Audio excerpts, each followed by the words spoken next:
అమ్మవారని తెలిసేమో, అమ్మవారి నామం అని తెలిసేమో, కానీ నీకున్నటువంటి సృష్టికి ఈ అవయవాన్ని చూడడం ఇందుకు విరుగుడని మీకు తెలియదు. ఇది తెలిసిందనుకోండి, అన్ని మందులుంటే అన్నీ మీరు వేసేసుకోరుగా. మీ అనారోగ్యానికి కావలసిన మందు మీరు వేసుకుంటారు. నిన్ను జీవితంలో ఏది బాగా ఇబ్బంది పెడుతోందో అది తొలగించుకోవడానికి ఆ అవయవాన్ని నువ్వు బాగా ధ్యానం చేస్తే ఆ ఫలితాన్ని పొందేస్తావు. ఇందుకొచ్చింది అమ్మవారి యొక్క రూపం. ఇందుకొచ్చాయి ఆ రూపాన్ని బట్టి నామాలు. ఇప్పుడు మీ సృష్టిని బట్టి అది మందు తప్ప దేనివల్ల ఆ మందు గొప్పది అని మీరు అడిగారు అనుకోండి, ఏ మందు కన్నా ఏ మందు గొప్పదని మీరు చెప్తారు చెప్పండి? తలకాయ పోటుతో ఉన్నవాడికి తలకాయ పోటు మందే గొప్ప, కాళ్ళు నొప్పితో ఉన్నవాడికి కాళ్ళ నొప్పి మందు గొప్ప, నడుం నొప్పితో ఉన్నవాడికి నడుం నొప్పి మందు గొప్ప. తలకాయ నొప్పితో ఉన్నవాడు నడుం నొప్పితో వాడు వేసుకున్న మందు చూసి పనికి మాల మంది ఉంటే ఎంత లేకపోతే ఎంత అన్నాడు అనుకోండి, తలకాయ నొప్పి మందు ఉంటే ఎంత లేకపోతే ఎంత అంటాడు.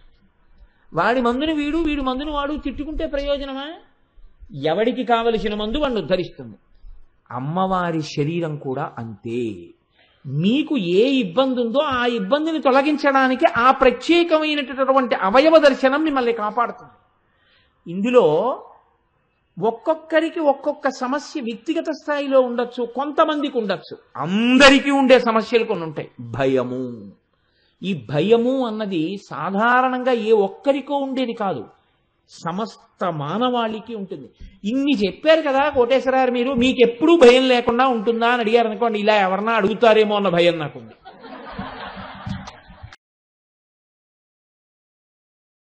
ముఖచంద్ర కళంకాభం మృగనాభి విశేషక.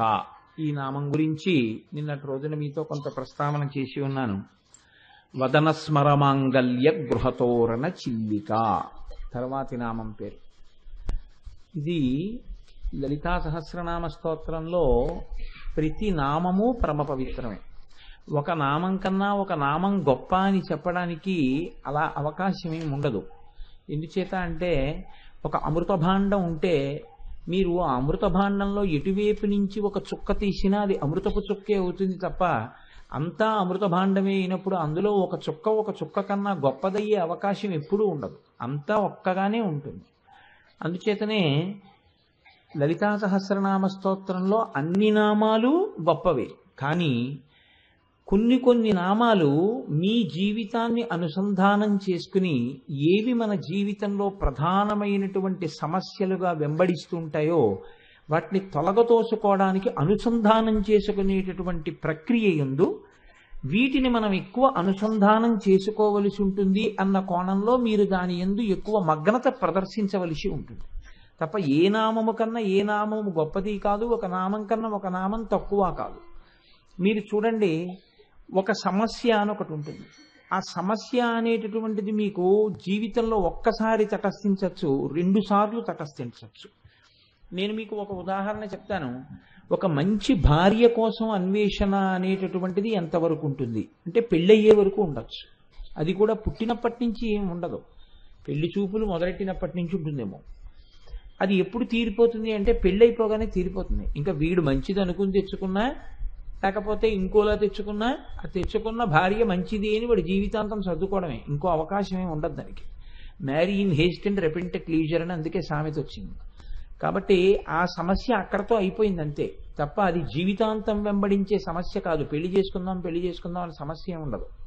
పిల్లాడికి ఒక్కసారి స్కూల్లో సీటు తెచ్చుకుంటే అక్కడతో అయిపోయింది దాని సమస్య, సీటు వచ్చేసింది అంతే. ఒక సమస్య జీవితంలో ఒకసారి ఉండొచ్చు, లేకపోతే 2 సార్లు ఉండొచ్చు, 100 సార్లు ఉండొచ్చు, 1000 సార్లు ఉండొచ్చు. కానీ జీవితాంతం ఉండేటటువంటిది మాత్రం పుట్టినదాదిగా శరీరం విడిచిపెట్టేసేంత వరకు మనిషిని నీడ ఎలా వెంటాడుతుందో అలా వెంటాడి దాని చేతనే సమస్త అజ్ఞానమునకు ఆలవాలమై మనిషిని ఒక్క అడుగు ముందుకెయ్యనివ్వకుండా 4 మెట్లు పైకెక్కితే 20 మెట్లు కిందకి జార్చేసేదోటి ఉంటుంది. మీరు ఎప్పుడైనా కొంచెం జాగ్రత్తగా ఆ విషయాన్ని పరిశీలనం చేసే ప్రయత్నం చేయండి. దీన్నే భయము అని పిలిచింది శాస్త్రం. భయం అనేటటువంటిది మనిషిని వెంటాడుతూనే ఉంటుంది జీవితంలో. ఇది పుట్టినదాదిగా అమ్మ కడుపులో ఉన్నప్పుడు భయం గురించి పక్కన పెట్టండి, జగత్తులోకి ప్రవేశించింది మొదలు వాడికి భయమే. ఈ భయం ఎప్పుడు తీరిపోతుంది అంటే ఆ కట్టె కాలిపోయినప్పుడు తీరిపోతుంది. అప్పటి వరకు ఎంత భయం అంటే, ఎప్పుడూ భయానికి మొదటి కారణం ఏదై ఉంటుందంటే నేనేమైనా అయిపోతానేమో.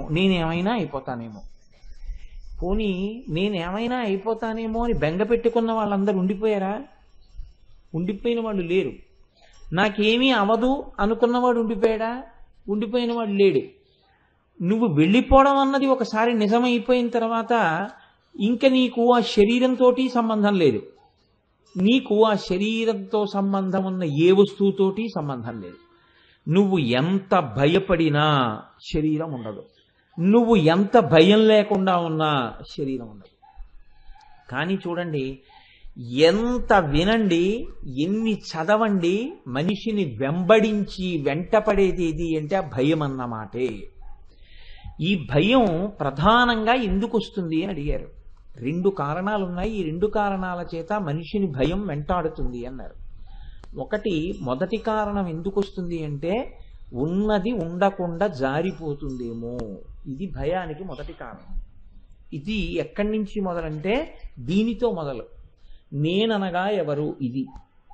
కాబట్టి అజ్ఞానానికి మొదలు ఎక్కడంటే, పాదు ఎక్కడంటే ఇది నేను అంటూ, ఇది తొలగదోసుకోవడానికే జ్ఞానానికి ప్రవేశం. దానికోసం వెంపర్లాట. కానీ చిత్రం ఏమిటంటే, మీరు మెట్టెక్కుదామంటే 100 మెట్లు లాగేస్తారు. ఇది నేను అనొక భావన. కాబట్టి ఎప్పుడూ దీని గురించే బెంగ. దీనికి ఏమైనా అయిపోతుందేమో, దీనికి వేడి చేసేస్తుందేమో, దీనికి పడిశం పట్టేస్తుందేమో, దీనికి వాతం కమ్మేస్తుందేమో. నువ్వు ఏ మంచి పని చేయకుండా ఇది ఏం చేస్తావు? ఇది ఉన్నది మళ్ళీ ఎప్పుడు వస్తుందో నీకు తెలియదు. ఇది ఉన్నది నువ్వు మంచి పని చేయడానికే. దీంతో చెయ్యవు, మరి ఏం చేస్తావు? ఇది జ్ఞానికి ఉండే తాపత్రయం. అజ్ఞానికి ఉండే తాపత్రయం ఏమిటంటే దీని గురించి బెంగెట్టుకో. ఇది పరస్పర విరుద్ధంగా ఉంటుంది లోకంలో. దీని గురించి బెంగ అనేటటువంటిది చిట్ట చివరి క్షణం వరకు వెంటాడుతూనే ఉంటుంది. అమ్మో ఇదేమైపోతుందో. ఇది ఏదో అయిపోయే క్షణంలో ఏమి సంకోచం లేకుండా అయ్యేపోతుంది. ఎంతో బెంగెట్టుకుంటే ఆగుతుంది ఏమిటండి? ఎంతో బెంగ పెట్టుకుంటే తొందరగా అయిపోతుంది. అంతే తేడా. బెంగ పెట్టుకోకుండా ఉంటే కొంచెం ఎక్కువ ఉంటుందేమో, ఎక్కువ బెంగెట్టుకుంటే చాలా తక్కువసేపు ఉంటుంది. ఇక్కడతో మొదలుపెట్టి ఉన్నది ఉండదేమో, ఇది కారణం. రెండోది నా భార్య, నా బిడ్డలు, నా వస్తువులు, నేను వేసుకునేటటువంటి నగలు, నాకున్న ఇల్లు, నాకున్న కీర్తి, నాకున్నవి ఉండకుండా పోతాయేమో. ఇది నీడలా ఎంతవరకు వెంటాడుతుంటుందో తెలుసా అండి మనిషిని. దీని యందు అభూత కల్పన చేయడానికి కూడా వెనకాడ్డం. నేను ఇది వదిలిపెట్టకుండా ఉండలేకపోతున్నాను అనేటటువంటి మోహబుద్ధిని దాచుకోవడానికి ఎన్నో అసత్య ప్రకటనలు చేస్తుంటాడు. నాకేం లేదండి, నాకేం తాపత్రయం లేదండి అంటాడు. ఉట్టిది అలా అన్నాడంటే తాపత్రయం అన్న మాట బాగా జీర్ణమైందని గుర్తు. అదేదో తెలియకపోతే ఆ మాట ఎలా వచ్చింది అసలు? కాబట్టి ఉన్నది పోతుంది, మొదటి భయం. మనకి రావలసింది రాదు, రెండో భయం. మీరు చూడండి, లోకంలో దేనికి భయపడిపోతారు అంటే జనం అన్నిటికన్నా భయం ఏమిటంటే, ఏదైనా విన్నారనుకోండి, ఇది మీరు విన్నారు కాబట్టి మీకు 1000 రూపాయలు వస్తాయి అన్నారనుకోండి, చాలా సంతోషపడిపోతారు. అంటే ఏదో రావాలన్న తాపత్రయం ఉంటుంది. ఈ రావడాన్ని శాస్త్రము యోగము అంటుంది. యోగము అంటే కొత్తది వచ్చుట.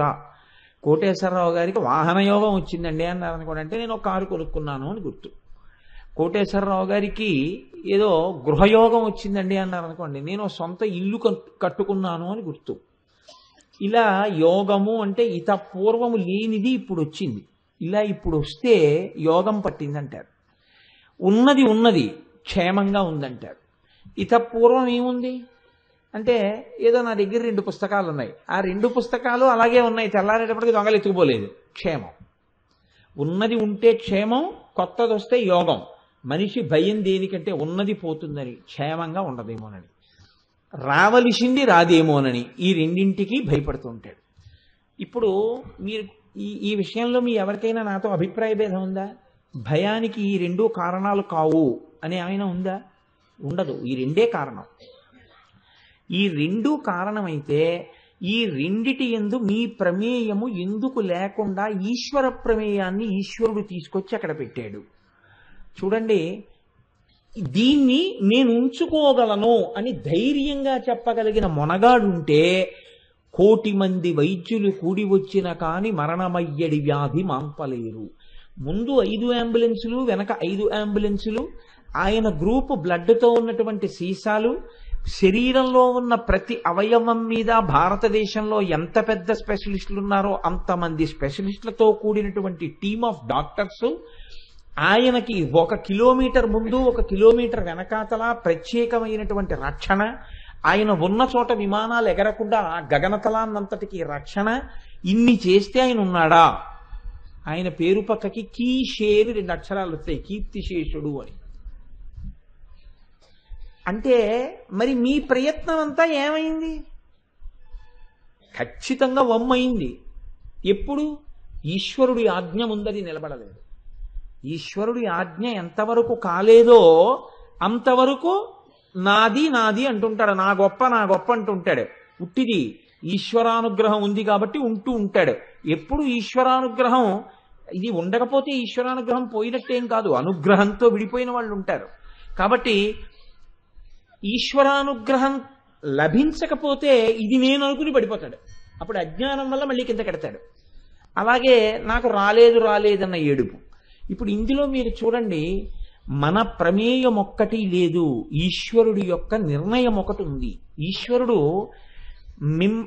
ఎవరినైనా సరే లోకంలో ఉంచడానికి ఆయన ఏదో ఒక కారణాన్ని దృష్టిలో పెట్టుకుంటాడు. ఇన్ని శ్వాసలు వీడికి ఇవ్వచ్చు, ఇన్ని శ్వాసలు వీడికి ఇవ్వక్కర్లేదు. లేకపోతే మీరు ఒకటి ఆలోచించండి, కొంతమంది పుట్టగానే వెళ్ళిపోతున్నారు, కొంతమంది 10 ఏళ్లకు వెళ్ళిపోతున్నారు, కొంతమంది 20 ఏళ్లకు వెళ్ళిపోతున్నారు, కొంతమంది 100, కొంతమంది 80, కొంతమంది 60. ఆ వయస్సు అసలు లెక్క పెట్టలేము. ఆయా వయస్సుల్లో వెళ్ళిపోతున్నారు. వాళ్ళు చేతకాక వెళ్ళిపోతున్నారా? వెళ్ళిపోయే వాళ్ళందరూ ఎందరో వెళ్ళిపోతున్నారు. వెళ్ళిపోతుండడానికి హేతువు ఈశ్వర నిర్ణయము. దేన్ని బట్టి ఈశ్వరుడు అలా నిర్ణయిస్తున్నాడు? 2.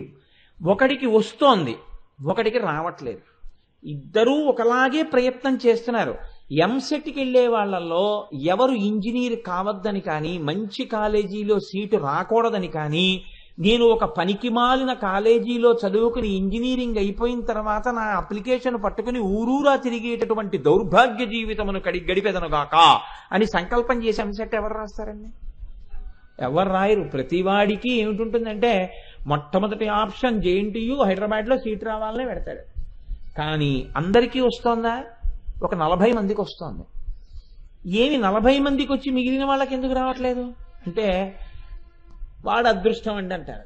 చిట్ట చివరికి ఏమంటారంటే వాడు అదృష్టం అండి అంటారు. అదృష్టం అనగా ఏమి అంటే ఈశ్వరుడి చేత నిర్ణయింపబడింది అంటారు. వాడి కర్మ అంటారు. లేకపోతే అంటే ఈశ్వరుడి యొక్క నిర్ణయం అన్నది ఒకటి ఉందా లేదా? ఈశ్వరుడి పాత్ర ఉన్నది, ఈశ్వరుడి పాత్ర కూడా ఉన్నది, మీ ప్రమేయము ఉన్నది. మీ ప్రమేయము గొప్పదా, ఈశ్వరుడి పాత్ర గొప్పదా? ఈశ్వరుడి పాత్రయే గొప్పది. అనుగ్రహం అంటే ఏమిటంటే వెళ్ళిపోవలసిన రోజు వచ్చేసింది, కానీ ఈశ్వరుడికి వాడిని పంపడం ఇష్టం లేదు, వాడిని ఉంచాలి అనుకున్నాడు. ఈశ్వరుడు ఉంచుతాడు వాడిని. వాడిని ఎలా ఉంచాలో ఈశ్వరుడికి తెలుసు. ఉండాలి అని నువ్వు అనుకున్నావు, తీయాలి అని ఈశ్వరుడు అనుకున్నాడు. నీ ప్రయత్నం ఆగదు. కాబట్టి ఇప్పుడు రెండిటిలో ఏది గొప్పది? ఈశ్వరుని యొక్క అనుగ్రహము గొప్పది, ఈశ్వరుడు నిర్ణయం చేయడం గొప్పది. ఈశ్వరుడు ఎందుకు నిర్ణయం చేస్తాడు? మీ పాపపుణ్యాల్ని దృష్టిలో పెట్టుకుని చేస్తాడు. ఒక నామం వినేటప్పుడు దాని వెనకాతల ఉండేటటువంటి సైద్ధాంతిక కోణం మీకు అర్థం కాలేదనుకోండి, దాన్ని మీరు మీ జీవితానికి అన్వయం చేసుకోలేరు. అది మీకు ఏమి ఉపశాంతినివ్వలేదు. ఆ నామం మీ జీవితంలో ఒక మార్పుని తీసుకురాలేదు, ఒక వ్యక్తిత్వాన్ని పెంచలేదు. లోపలి వ్యక్తిత్వం పెరగడానికి ఆధ్యాత్మికమైనటువంటి విద్య అవసరం అవుతుంది. ఇప్పుడు ఈశ్వరుని యొక్క ప్రమేయము గొప్పది అని మీరు తెలుసుకున్నారనుకోండి, తెలుసుకుంటే మీరు ఒక విషయాన్ని చెప్పగలుగుతారు. నా దుఃఖములన్నింటికీ కారణం ఏది? భయము. ఏ కారణం చేత మీరు దుఃఖపడండి, ఆ దుఃఖానికి అంతటికీ కారణం ఏంటంటే భయము. ఏమీ కారణం లేదండి. ఏడవడానికి ఏం కారణం లేదు వాడికి. చక్కగా ఉన్నాడు, వాడు పిడరాయల్లే ఉన్నాడు, హాయిగా ఉన్నాడు, అన్ని ఇంట్లో బాగున్నాయి, సుఖంగా ఉన్నాడు, ఏడవడానికి ఏం లేదు. కానీ వాడు ఏడుస్తూ ఉంటాడు. ఎందుకు ఏడుస్తుంటాడో తెలుసా అండి? తర్వాత ఎప్పుడో ఏదో ఏమైనా అవుతుందేమో అని ఏడుస్తాడు. మీరు ఆలోచించండి, నేను ఇలా అన్నానని కాదు, అంటే మీ గురించి నేను ఎప్పుడూ చెప్పట్లేదని మీకు చెప్పాను, నా బోటిగాడి గురించే నేను చెప్తూ ఉంటాను. ఇప్పుడు బాగున్నావు కదరా, నీకెందుకురా బెంగ అంటే ఎప్పుడో ఏదో అవుతుంది, అందుకని వీడికి బెంగ. ఎంత అజ్ఞానం! ఇప్పుడు ఉన్నదాని గురించి ఉపయోగించడం నేర్చుకుంటావా? ఎప్పుడో ఏదో అవుతుందని బెంగెట్టుకుని ఇప్పుడు ఉన్న సమయాన్ని వాడుకోవడం మానేస్తావా? ఎప్పటికి పోతుంది నీ అజ్ఞానం? ఎన్ని వింటే పోతుంది, ఎన్ని చదువుకుంటే పోతుంది? ఎందుకు ఆశ్రయించినట్టు గురువుని అజ్ఞానంలోకి లాగడానికా, నువ్వు జ్ఞానం పెంచుకోవడానికే? కనుక ఎలా ఉంటుందంటే లోకంలో భయము హేతువై ఉంటుంది.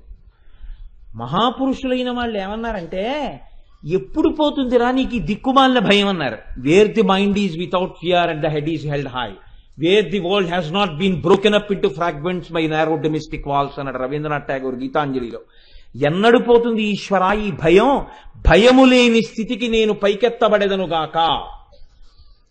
నిర్భయత్వమే ఆధ్యాత్మికమైనటువంటి జ్ఞానమునకు పరాకాష్ఠ.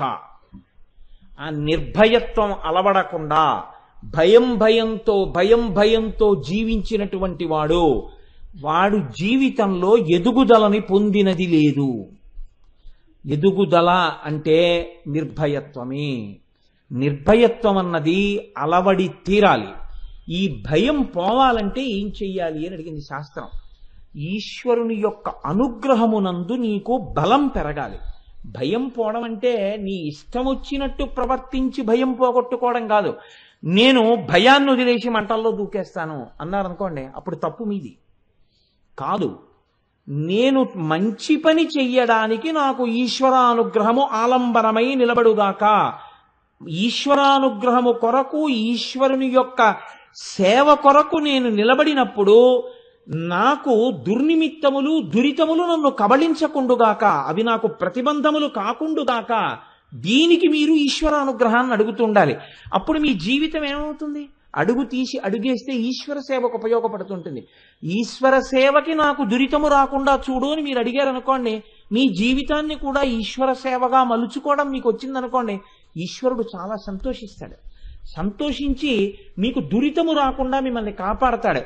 ఒక ఈశ్వరుని యొక్క స్వరూపాన్ని అర్థం చేసుకోవడంలో, అనుగ్రహాన్ని అపేక్షించడంలో మీ జీవితపు కోణం ఆ దిశలో మారవలసి ఉంటుంది. అంతేగాని భయం పోగొట్టుకోవడం అంటే నేను ఇప్పుడు భయాన్ని వదిలిపెట్టేశానంటే నా గోడ నుంచి నేను కిందకి దూకేస్తాను అంటే భయం పోగొట్టుకోవడం కాదు, టెంపరితనం అవుతుంది అది.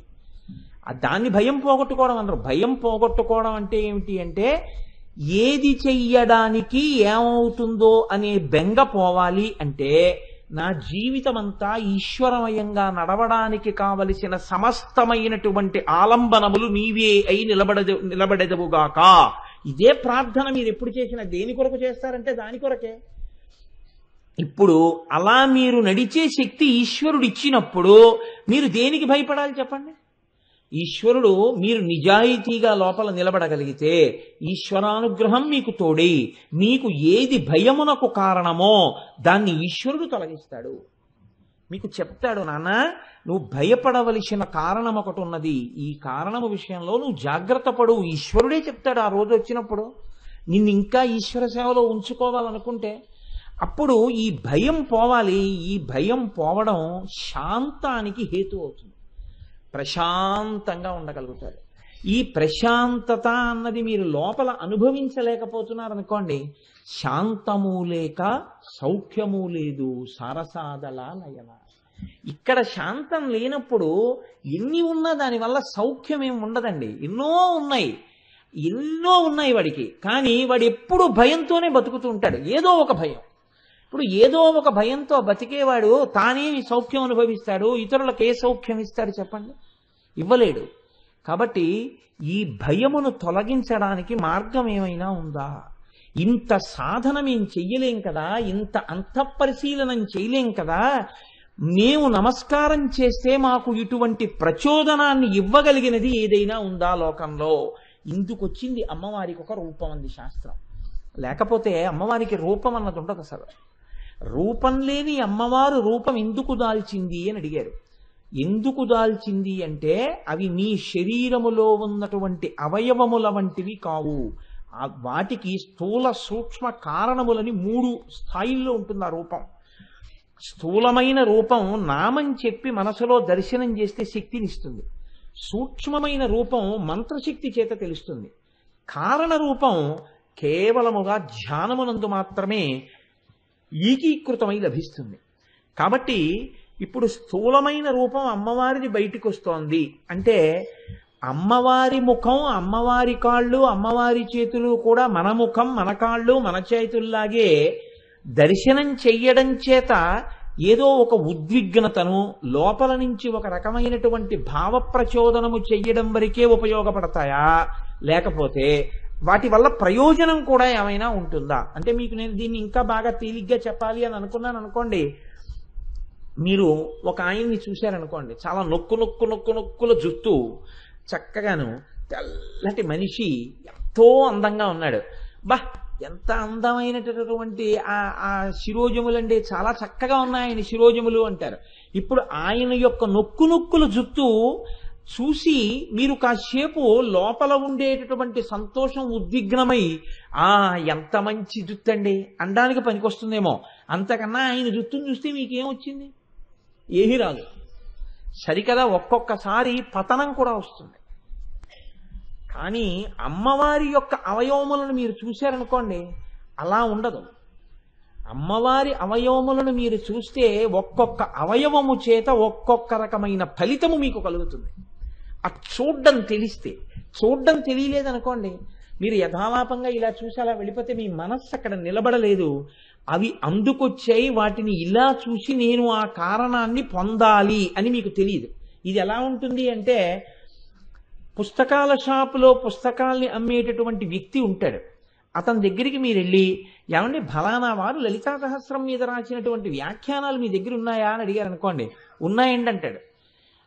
ఏదండి అన్నారు అనుకోండి, ఆ పుస్తకం తీసుకురండి అన్నారు. అంటే చదవాలని కుతూహలం ఉన్న మీకు లలితా సహస్రం ఒక్క పుస్తకంలో ఉందనుకున్నారు భాష్యం. అతను ఏం చేస్తాడంటే నిచ్చెన వేసుకుని 5వ అంతస్తుకి ఎక్కి ర్యాక్లో గబగబా చేయి పెట్టి 3 పుస్తకాలు తీసి అక్కడ పెట్టి, లలితా సహస్ర భాష్యం మీరు అడిగింది 3 పుస్తకాలుగా ఉందండి, 3 వాల్యూమ్స్ కలిపి 395 రూపాయలు అంటాడు. ఇప్పుడు లలితా సహస్ర భాష్యం పేరు చెప్పేటప్పటికి 5వ ర్యాక్లోకి నిచ్చెనేసుకుని ఎక్కి 3 పుస్తకాలుగా ఉందని చెప్పి తీసి 395 రూపాయలని చెప్పిన వ్యక్తికి అందులో ఒక్క అక్షరం తెలియదు. పుస్తకం ఎక్కడుందో తెలిసేమో కానీ అతనికి పుస్తకంలో ఏముందో తెలియదు. అమ్మవారని తెలిసేమో, అమ్మవారి నామమని తెలిసేమో కానీ నీకున్నటువంటి సృష్టికి ఈ అవయవాన్ని చూడడం ఇందుకు విరుగుడని మీకు తెలియదు. ఇది తెలిసిందనుకోండి, అన్ని మందులుంటే అన్నీ మీరు వేసేసుకోరుగా. మీ అనారోగ్యానికి కావలసిన మందు మీరు వేసుకుంటారు. నిన్ను జీవితంలో ఏది బాగా ఇబ్బంది పెడుతోందో అది తొలగించుకోవడానికి ఆ అవయవాన్ని నువ్వు బాగా ధ్యానం చేస్తే ఆ ఫలితాన్ని పొందేస్తావు. ఇందుకొచ్చింది అమ్మవారి యొక్క రూపం. ఇందుకొచ్చాయి ఆ రూపాన్ని బట్టి నామాలు. ఇప్పుడు మీ సృష్టిని బట్టి అది మందు తప్ప దేనివల్ల ఆ మందు గొప్పది అని మీరు అడిగారు అనుకోండి, ఏ మందు కన్నా ఏ మందు గొప్పదని మీరు చెప్తారు చెప్పండి. తలకాయ పోటుతో ఉన్నవాడికి తలకాయ పోటు మందే గొప్ప, కాళ్ళు నొప్పితో ఉన్నవాడికి కాళ్ళ నొప్పి మందు గొప్ప, నడుం నొప్పితో ఉన్నవాడికి నడుం నొప్పి మందు గొప్ప. తలకాయ నొప్పితో ఉన్నవాడు నడుం నొప్పితో వాడు వేసుకున్న మందు చూసి పనికి మళ్ళీ మంది ఉంటే ఎంత లేకపోతే ఎంత అన్నాడు అనుకోండి. తలకాయ నొప్పి మందు ఉంటే ఎంత లేకపోతే ఎంత అంటాడు. వాడి మందుని వీడి మందుని వాడు తిట్టుకుంటే ప్రయోజనమా? ఎవడికి కావలసిన మందు వాడిని ఉద్ధరిస్తుంది. అమ్మవారి శరీరం కూడా అంతే. మీకు ఏ ఇబ్బంది ఉందో ఆ ఇబ్బందిని తొలగించడానికి ఆ ప్రత్యేకమైనటువంటి అవయవ దర్శనం మిమ్మల్ని కాపాడుతుంది. ఇందులో ఒక్కొక్కరికి ఒక్కొక్క సమస్య వ్యక్తిగత స్థాయిలో ఉండొచ్చు, కొంతమందికి ఉండొచ్చు. అందరికీ ఉండే సమస్యలు కొన్ని ఉంటాయి. భయము. ఈ భయము అన్నది సాధారణంగా ఏ ఒక్కరికో ఉండేది కాదు, సమస్త మానవాళికి ఉంటుంది. ఇన్ని చెప్పారు కదా కోటేశ్వరారు, మీరు మీకెప్పుడూ భయం లేకుండా ఉంటుందా అని అడిగారు అనుకోండి, ఇలా ఎవరన్నా అడుగుతారేమో అన్న భయం నాకుంది. చూశారా? కాబట్టి భయం పోయిందని మీరు అనుకుంటున్నారా? ఖచ్చితంగా నాకు భయం ఉంది. భయం ఉంది కాబట్టే ఇంత కష్టపడి చెప్పుకుని ఒకటికి ఒక మాట సమన్వయం చేసుకుంటాను. ఎందుకు సమన్వయం చేసుకుంటాను అంటే, నేను మెట్లెక్కడానికే తప్ప మీకు నేను బోధ చేస్తున్నాను అనుకోకండి. నన్ను నేను ఉద్ధరించుకోవడానికి చేసుకునే ప్రయత్నం ఇదంతా. కనుక ఇప్పుడు వచ్చిన నామం ఆ భయాన్ని పోగొడుతుంది. ఇది గురువులైన వారు పసిగడతారు. వీడికి వచ్చిన జబ్బుకి ఈ మందు పనికొస్తుందని డాక్టర్ గారు రాస్తారు. ఈ మందు ఇదిగో ఇక్కడ ఉందని మందుల కొట్లో ఆయన కనిపెడతాడు. వేసుకుని వీడు తరిస్తాడు. అలా ఇది ఇచ్చినది అమ్మవారు, ఇక్కడ ఉన్నది అని చెప్పిన వారు భాస్కర్ రాయలు. కాబట్టి మనకి ఈ నామంలో ప్రత్యేకంగా వదనస్మర మాంగల్య గృహతోరణ చిల్లిక, ఈ నామంలో ఉండేటటువంటి గమ్మత్తు మీరు పరిశీలించండి. మన్మధుడికి చాలా కాలానికి ఒక మంచి ఇల్లు దొరికింది అన్నారు. గృహ అంటే ఇల్లు. ఏమి ఇల్లు ఎందుకు దొరకాలి అంటే మీరు అక్కడ పట్టుకోవలసి ఉంటుంది. ఇల్లు భయమును పోగొట్టేటటువంటిది. అమ్మయ్యా ఇంటికి వచ్చేసానంటాడు. ఎక్కడో కొంచెం ఒంట్లో బాగోలేదనుకోండి, నేను ఇంటికి వెళ్ళిపోతానండి తొందరగానంటాడు. అమ్మయ్య ఇంటికి వచ్చేసాను, ఇంక ఇబ్బంది లేదంటాడు. రాత్రి తలుపులు వేసేసి పడుకున్నాడు అనుకోండి, అమ్మయ్య నా ఇంట్లో నేను ఉన్నానంటాడు. ఇల్లు భయమును పోగొట్టేటటువంటి రూపమై ఉంటుంది. ఇప్పుడు భయానికంతటికీ కారణం ఎవరు? ఎప్పుడూ భయపడేవాడెవరు? మన్మధుడు. స్మరుడు అన్నారు. స్మర అన్న శబ్దమే ఎందుకయ్యాలి? ఆయనకి ఎన్నో పేర్లు ఉన్నాయి. మనసిజ అనొక పేరుంది, అనంగుడు ఒక పేరుంది, అలాగే పుష్పబాణుడు ఒక పేరుంది. ఎక్కడ ఏ పేరు వెయ్యాలో ఆ పేరే వేస్తారు తప్ప అన్ని మన్మధుడి పేర్లే కదా అని వేరు. ఆయన పేరు స్మరుడు అన్నారు. ఇక్కడ స్మరుడు అంటే ఏమిటో తెలుసా అండి? ఎవరిని స్మరించగానే కామినులను కాముకుల వద్దకు, కాముకులను కామినుల వద్దకు పంపగలడో వాడి పేరు స్మరుడు. ఇది మీరు చాలా జాగ్రత్తగా పట్టుకోవాల్సి ఉంటుంది. ఇప్పటి వరకు నేను బాగున్నాను, చాలా భ్రమభక్తితో ఉన్నాను. నా మనస్సు ఏ వస్తువుని స్మరించడం వల్ల అదుపు తప్పుతానో అటువంటిది స్మరించడం వల్ల నా మనస్సు అదుపు తప్పి నేను అటువంటి సుఖము కొరకు ఆ వస్తువును ఆశ్రయిస్తానో అలా నన్ను తిప్పగలిగినటువంటి శక్తికి స్మరుడు అని పేరు. ఇది నా మీదే పెట్టుకోవడానికి కారణం, నాకు ఎవరి మీద పెట్టడమూ ఇష్టం లేదు. దీన్ని వాక్యపరంగా చెప్తే కామినులను కాముకుల వద్దకు, కాముకులను కామినుల వద్దకు చేర్చువాడు. అది భార్య దగ్గరికి భర్త కావచ్చు, భర్త దగ్గరికి భార్య కావచ్చు, హీన స్థాయిలో ఇంకేదైనా కావచ్చు. లేదా విశాలమైన అర్థంలో అది ఏ కోరిక అయినా కావచ్చు. కామము అంటే ఎప్పుడూ స్త్రీ పురుష సంబంధమైనటువంటి కామమే అయ్యి ఉండక్కర్లేదు. నాకు ఒక మంచి పంచ కొనుక్కోవాలనుంది, కామమే కోరిక. నాకు ఏదో మంచి పండు తినాలనుంది, కామమే కోరిక. ఎక్కడ కామం ఉందో అక్కడే భయం ఉంది. ఎందుకని? అది నాకు దొరుకుతుందో దొరకదో. సినిమాకి వెళ్ళాడు అనుకోండి, టిక్కెట్ దొరుకుతుందో దొరకదో. లైన్లో నించున్నాడు అనుకోండి, నేను కోరుకున్న క్లాస్ అయిపోతుందేమో. ఒకవేళ ఇంకొక ఇద్దరు ముగ్గురు ఉన్నారనుకోండి, భయం ఇంకా పెరిగిపోతుంది. ఇప్పుడే అయిపోయాయని ఎవరు అనడు కదా. ఒకవేళ దొరికినా నా భార్యకి ఏ రోలోనూ నాకు ఈ రోలోనూ ఇవ్వడు కదా. ఇంత ఉత్కంఠతో మీరు తీసుకుని నంబరింగ్ ఉందా అండి అంటారు. ఎందుకని? భయం. నంబరింగ్ లేకపోతే అందరూ తలో చోట కూర్చుంటే నేను మా ఆవిడ తలో 2 చోట్ల కూర్చోవాలేమో.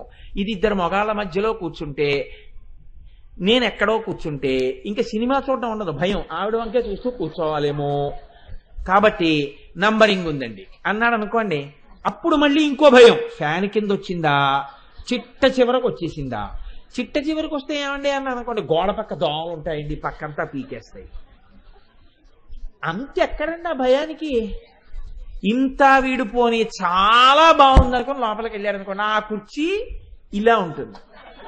అక్కడి నుంచి నడుం నొప్పి రేపు మళ్ళీ ప్రారంభం అవుతుందేమో భయం.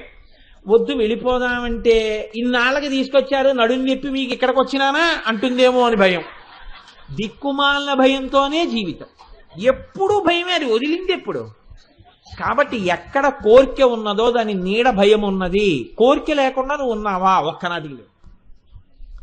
కోరిక భయము, కోరిక భయము. కాబట్టి స్మర. మరి ఈ స్మరుడు మనందరినీ కోరికల్లో పెడుతున్నాడు, కోరికల చేత భయము కల్పిస్తున్నాడు. బాగున్నాయి ఈ రెండు. మరి ఈయనకెందుకండి భయం? ఈయనకి భద్రమైన ఇల్లోటి కావలసి వచ్చింది. భద్రమైన ఇల్లు అంటే ఏమిటి? ఆయనకి భయం లేకుండా చెయ్యగలిగిన ఇల్లు. ఏమి ఇంతకు ముందంతా ఎందుకు లేదు అంటే, ఎవరితో తగువెట్టుకుంటే లోకంలో మన శాంతితో బతకలేడో వాళ్ళతో తగువెట్టుకున్నాడు. ఇది లోకంలో చేసేటటువంటి పెద్ద పొరపాటు. నీ మనశ్శాంతికి ఏది హేతువో దానితో తగువెట్టుకుంటావు. పెట్టుకుంటే ఏమవుతుంది? శాశ్వతంగా అశాంతిలోకి జారిపోతావు. దీనికి కారణం ఏమిటి అంటే పరిధిని అతిక్రమించుట. మన్మధుడు ఏం చేశాడు? తన పరిధిని తాను అతిక్రమించాడు. అయితే ఒక్కటి, పరిధి తెలియక అతిక్రమించలేదు, తెలిసి అతిక్రమించాడు. ఇది మరీ దోషం. ఇంద్రుడు పిలిచి మన్మధుణ్ణి, నువ్వు వెళ్ళి శివుడి మీద బాణం వేయి అన్నాడు. అంటే అన్నాడు, నేను ఆయన మీద బాణం వేయడం ఏమిటంటే నా శక్తి సరిపోతుందా అన్నాడు. అన్నవాడు నేను వెళ్ళను అని ఉంటే బహుశా మన్మధుడి యొక్క అధికారం ఒక్కటే పోయి ఉంటుండేదేమో. కానీ శివుడి మీదకి వెళ్ళి బాణం వేశాడు ఇంద్రుడి దగ్గర మెహర్బానీ కోసం. ఏమయ్యాడు? భుగభుగయను పెనుమంటలు భగభగమని మండనంత బ్రహ్మాండంబుల్ దిగులు దిగులు దిగులు దిగులన తెగిమరుపై చిచ్చు కన్ను దేవుడు విచ్చన్. పోతన గారు వీరభద్ర విజయంలో ఏవి పద్యాలకి ప్రాణప్రతిష్ఠ చేశారో, అక్కర్లేని విషయాన్ని నెత్తికెత్తుకున్నందుకు భుగభుగయను పెనుమంటలు భగభగమని మండనంత బ్రహ్మాండంబుల్ దిగులు దిగులన తెగిమరుపై చిచ్చు కన్ను దేవుడు విచ్చన్. పరమశివుడు మూడో కన్ను తెరిచాడు. ఎందుకు తెరిచాడు? ఆయన ఇంకోళ్ళ మీద బాణం వేస్తే తన స్వధర్మం తను చేసుకున్నాడు. ఆయన దగ్గరికి వెళ్ళి అడిగిన వాళ్ళకి చెప్పుకునే సలహా చెప్పుకుంటే ఇబ్బంది లేదు. ఆయన దగ్గరికి వెళ్ళి అడగని సలహా ఎవరికి ఇవ్వకూడదో వాళ్ళకి ఆ సలహాలు ఇవ్వకూడదు. వాడు ఎక్కడ ఉండి ఇచ్చినా ఎవరి ద్వారా ఇచ్చినా వాడు తప్పే చేస్తున్నాడు. వాడు తన పరిధిని అతిక్రమించాడు. కాబట్టి ఇప్పుడు ఏం చేశాడు అంటే, ఇంద్రుడి మెహర్బానీ కోసమని పరమశివుడి మీద బాణం వేశాడు. ఇప్పుడు పరమశివుడు మూడో కన్ను తెరిచి కాల్చేశాడు. బూదైపోయాడు. ఎలా అయిపోయాడు? ఆయన ఒక్కడైపోలేదు, మన్మధుడు. అందుకే పౌరాణిక సాహిత్యం మనకి మార్గాన్ని చూపిస్తుంది జీవితంలో. కలహంసములతోడ గండుకో ఇలలతో మేలైన కమ్మ తెమ్మెరలతోడ చిలుకలగములతో అలరుతేరుతో శరము పూంచిన శరాసనముతోడ పుష్పహారములతో పుష్పాస్త్రములతోడ దనరారుమకరకేతనముతోడ పువ్వుల జోడుతో పువ్వుల దొనలతో కొమరారు చిగురాకు గొడుగుతోడ మరియు తగిన ఎట్టె మహిత శృంగారంబుతోడ వేగ తూలి శివుని కంట చిచ్చుచే సుడివుడి పంచవింటి జోదు భస్మమయ్యే. తన తోడు తెచ్చుకున్న కోయిలలతో, వేసుకున్న చిగురాకు గొడుగుతో, వెంట తెచ్చుకున్నటువంటి పుష్ప బాణములతో, పెట్టుకున్నటువంటి భ్రమరములతో కూడినటువంటి వింటి నారితో, తెచ్చుకున్న కలహంసములతో అన్నిటితో కలిపి తనకున్న పరివారమంతటితో కలిపి బూదిరాశిగా కింద పడిపోయాడు. ఇప్పుడు ఇక మళ్లీ పుట్టడం అనేటటువంటి అవకాశం లేదు. ఎందుకని? మహాజ్ఞాని అయినటువంటి పరమశివుడి యొక్క మూడవ కన్ను తెరుచుకోవడం వల్ల బూదిగా పడిపోయాడు. ఇక పుట్టలేడు. ఇప్పుడు ఆయన మళ్లీ పుట్టకపోతే ఇబ్బంది ఏముందండి? పోతే పోయాడు, ఊరుకోండి. ఎంతమంది పోలేదు? గజాసురుడు పోలేదా? త్రిపురాసురుడు పోలేదా? అతిక్రమించిన మన్మధుడు కూడా వెళ్ళిపోయాడు. ఎందుకు బెంగ? కాదు, బెంగ పెట్టుకోవలసిన వ్యక్తి ఒకరున్నారు లోకంలో. ఎవరు? ప్రకృతి పరిణమించాలంటే, ఈ లోకములు పరిఢవిల్లాలంటే, తామరతంపరగా అన్ని జాతులు పెరగాలంటే మన్మథ బాణములు పడితే తప్ప కామము సుఖముగా పరిణమించి ప్రజోత్పత్తి జరగదు. ప్రజోత్పత్తి యందు ఆనందము అంతర్హేతుకంగా ఉంటుంది. ప్రజోత్పత్తి పరమ దుఃఖభూయిష్టమైపోయింది అనుకోండి, ప్రజోత్పత్తి ఉండదు. ప్రజోత్పత్తి యందు ఆనందం ఉన్నది అంతర్లీనంగా. కామము సుఖమైన కారణం చేత ప్రజోత్పత్తికి వెంపర్లాడతాయి జీవులు. ఇప్పుడు ఈ బాణములు, పుష్పబాణములు మన్మధుడు వెయ్యకపోతే లోకంలో సృష్టి ఆగిపోతుంది. కాబట్టి ఇప్పుడు ప్రకృతిని కాపాడవలసిన అమ్మవారు ముందుకొచ్చి ఈయన్ని మళ్ళీ పునరుజ్జీవితుణ్ణి చేసింది. అమ్మవారు జోక్యం చేసుకుంది అనుకోండి, అయ్యవారు ఊరుకుంటారు. ఎందుకంటే వాళ్ళ మధ్య పంచసామ్యములు అని ఉన్నాయి. 5 వాళ్ళిద్దరూ ఒక్కలా ఉంటారు. అందులో అనుగ్రహం ఒకటి. ఆవిడ అనుగ్రహించింది అనుకోండి, ఆయన ఊరుకుంటారు. అది దాంపత్యం అంటే. దాంపత్యం అంటే తను వరం ఇచ్చినా ఇవ్వకపోయినా తన భార్య వరం ఇచ్చింది అనుకోండి, ఆవిడ నీకేం పర్వాలేదు నేను చెప్తానులేండి ఆయనతో అందనుకోండి, నువ్వెవరు మాట ఇవ్వడానికి, నేను ఊరుకోను అనకూడదు.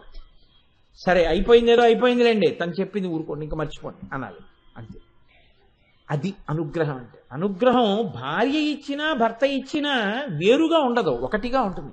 ఇది తెలియనప్పుడు ఏమవుతుందంటే పరమశివుడు కాల్చాడు పార్వతీదేవి బతికించింది అనుకుంటారు. అలా కాదు, ఇద్దరి హృదయములు ఒకటని తెలుసుకోవాలి. కాబట్టి ఇప్పుడు ఆయన కాల్చినా ఈవిడ బతికించింది. ఎందుకని? అమ్మయందు కారుణ్యం ఉంటుంది, అయ్యయందు శిక్షించే తత్వం ఉంటుంది. ఆయన కొడతాడు బెల్ట్ తీసి, ఈవిడ పోన్లిద్దరూ ఊరుకుందరూ అంత కొడితే పిల్లాడు ఏమైపోతాడు అని రక్షిస్తుంది. అంతేగాని 8 పడ్డాయి ఇంకో 3 పడ్డాయి అందం అమ్మ. అలా అంటే అమ్మతనం ఉండదు. అమ్మతనంలో కారుణ్యం ఉంటుంది. కాబట్టి ఇప్పుడు లోకము పట్ల కారుణ్యం, అయ్యో లోకమంతా బతకాలి. కాబట్టి ఇప్పుడు ఆవిడ ఏం చేసింది? ఈయన్ని బతికించింది. ఈయన్ని బతికిస్తే ఈయనకి శరీరం లేదు. ఇప్పుడు అనంగుడు రతీదేవికి ఒక్కదానికే కనపడతాడు. మన్మధుడు రతీదేవికి కనపడ్డం అంటే అసలు రహస్యం వేరండి. మన్మధుడు అంటే మనస్సుని మదించేటటువంటి వాడు రతికి కనపడతాడు. అంటే రతి అంటే అనుభవం. ఎవడి కోరిక యొక్క అనుభూతి వాడి ఆనందంలోనే తెలుస్తుంది. లడ్డూ తినాలన్న నా కోరిక యొక్క అనుభూతి నీ తింటే నాకే తెలుస్తుంది దాని అనుభూతి. ఆ కోరిక తీరడం నాకు తెలుస్తుంది. అందుకే రతికే మన్మధుడు కనపడతాడంటే అది అసలు రహస్యం. కాబట్టి ఇక నుంచి ఆవిడంది నువ్వు రతికి మాత్రమే కనపడతావయ్యా అంది. అనంగుడవై ఉంటావు కానీ పూర్వం ఏం చేశావో అది ఇప్పుడు చేస్తూ ఉండు అంది. కానీ ఇప్పుడు ఆయనకి బెంగ ఏం పట్టుకుందంటే మరి నేను ఎక్కడ ఉండాలని పట్టుకుంది.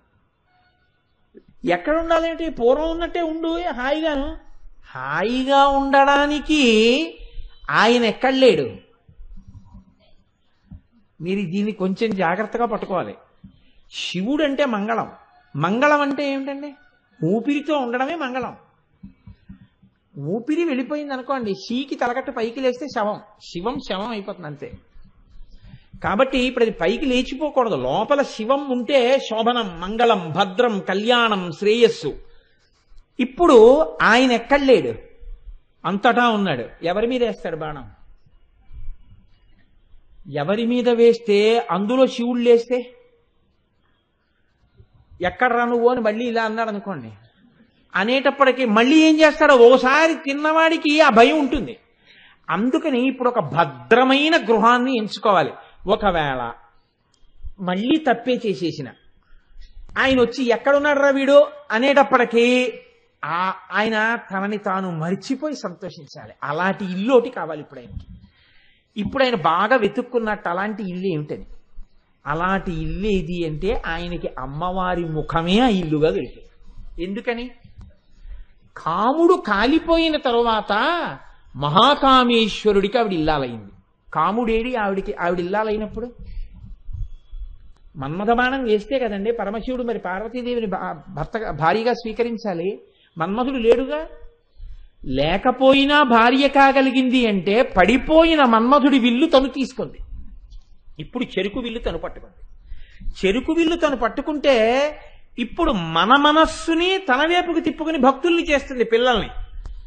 తను శివకామ సుందరి అయి పరమ జ్ఞాని అయినటువంటి పరమశివుణ్ణి తీసుకొచ్చి తన పక్కన కూర్చోపెట్టుకుని సాకారుణ్ణి చేస్తుంది. ఆవిడ ముఖం చూసేటప్పటికీ ఇంతటి పరమశివుడు పరమ సంతోషాన్ని పొందేసి ఆవిడికి భర్తని అని ఆవిడకి అడ్డం పట్టుకుని మురిసిపోతుంటాడు.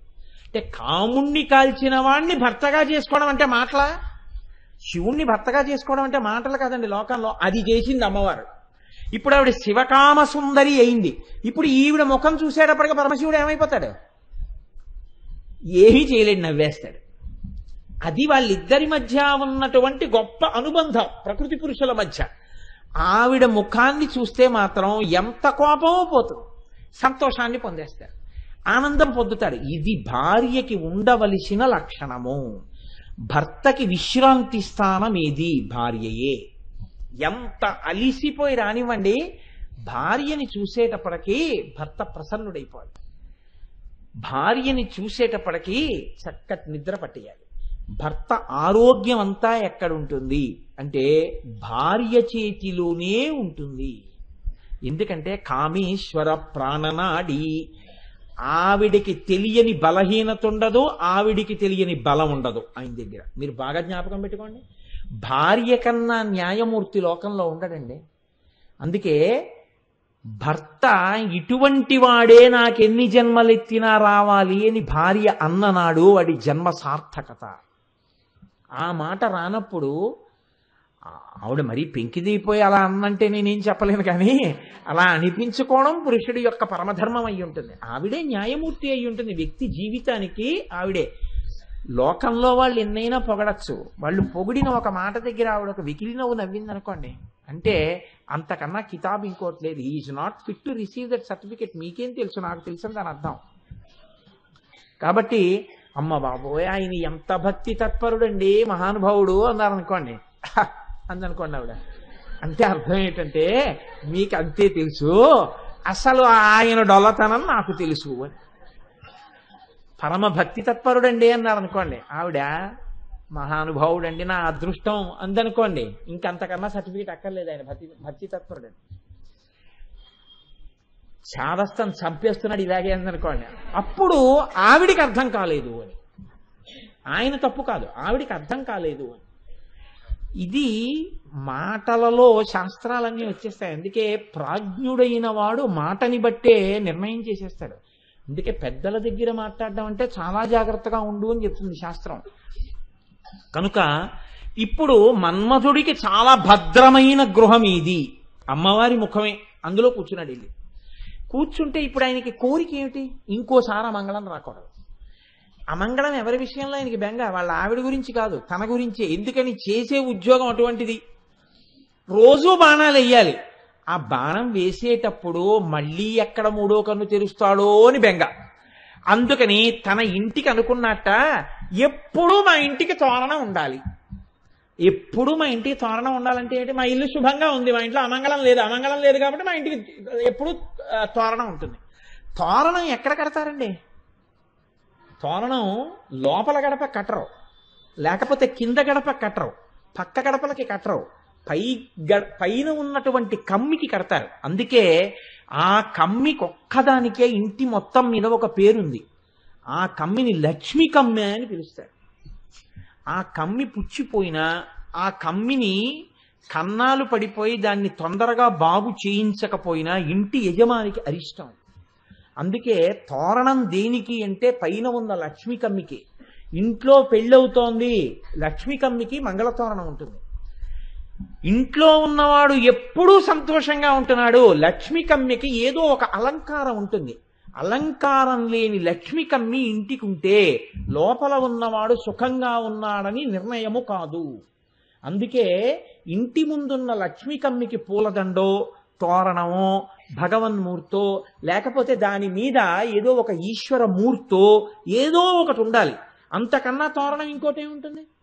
కాబట్టి ఇప్పుడు మన్మధుడు ఇల్లు ఇదైతే, అమ్మవారి ముఖమైతే, ఆయన తోరణం కట్టుకున్నట్ట.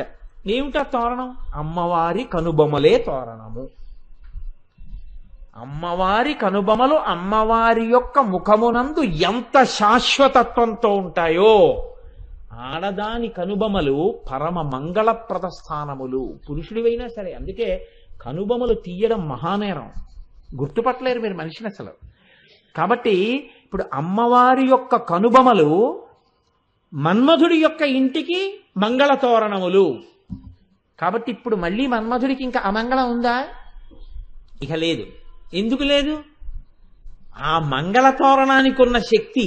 ఇప్పుడు ఈ మంగళతోరణం ఎవరి భయం పోయిందనడానికి గుర్తు. ఎవరి భయం పోయిందండి ఈ మంగళతోరణాలు ఉండడం వల్ల? మన్మధుడి భయం పోయింది. అది మన్మధుడి ఇల్లు, అమ్మవారి యొక్క ముఖం. అందులో ఉన్న కనుబొమలు మంగళతోరణాలు అయితే ఆ మంగళతోరణాల వల్ల మన్మధుడి భయం పోయింది. ఆ మంగళతోరణాలని నువ్వు చూస్తే నీకు భయం పోయింది. కాబట్టి ఇప్పుడు భయాన్ని పోగొట్టడానికి హేతు ఏదైంది అమ్మవారి ముఖంలో, అమ్మవారి శరీరంలో? ఆవిడ కనుబొమలు అయ్యాయి. అందుకే కనుబొమలు మంత్రంలో 5 బీజాక్షరాలుగా మారిపోతాయి. 5 బీజాక్షరాలుగా మారిపోయి ఈ బ్రహ్మాండము సుఖంగా ఉండడానికి ఏ 5 అవసరమో 5 బీజాక్షరాలు ఆ 5ంటిని ఇచ్చేస్తాయి. ఇచ్చేస్తే బ్రహ్మాండం అంతా సుఖంగా ఉంటుంది. ఇంత శక్తి అంతా ఎక్కడికెళ్ళి నిలబడిపోయింది? అమ్మవారి యొక్క కనుబొమల యందు నిలబడిపోయింది. ఇది చెప్పడంలో ఎంత గమ్మత్తుగా చెప్పారో చూడండి. వదన స్మరమాంగల్య గృహతోరణ చిల్లిక.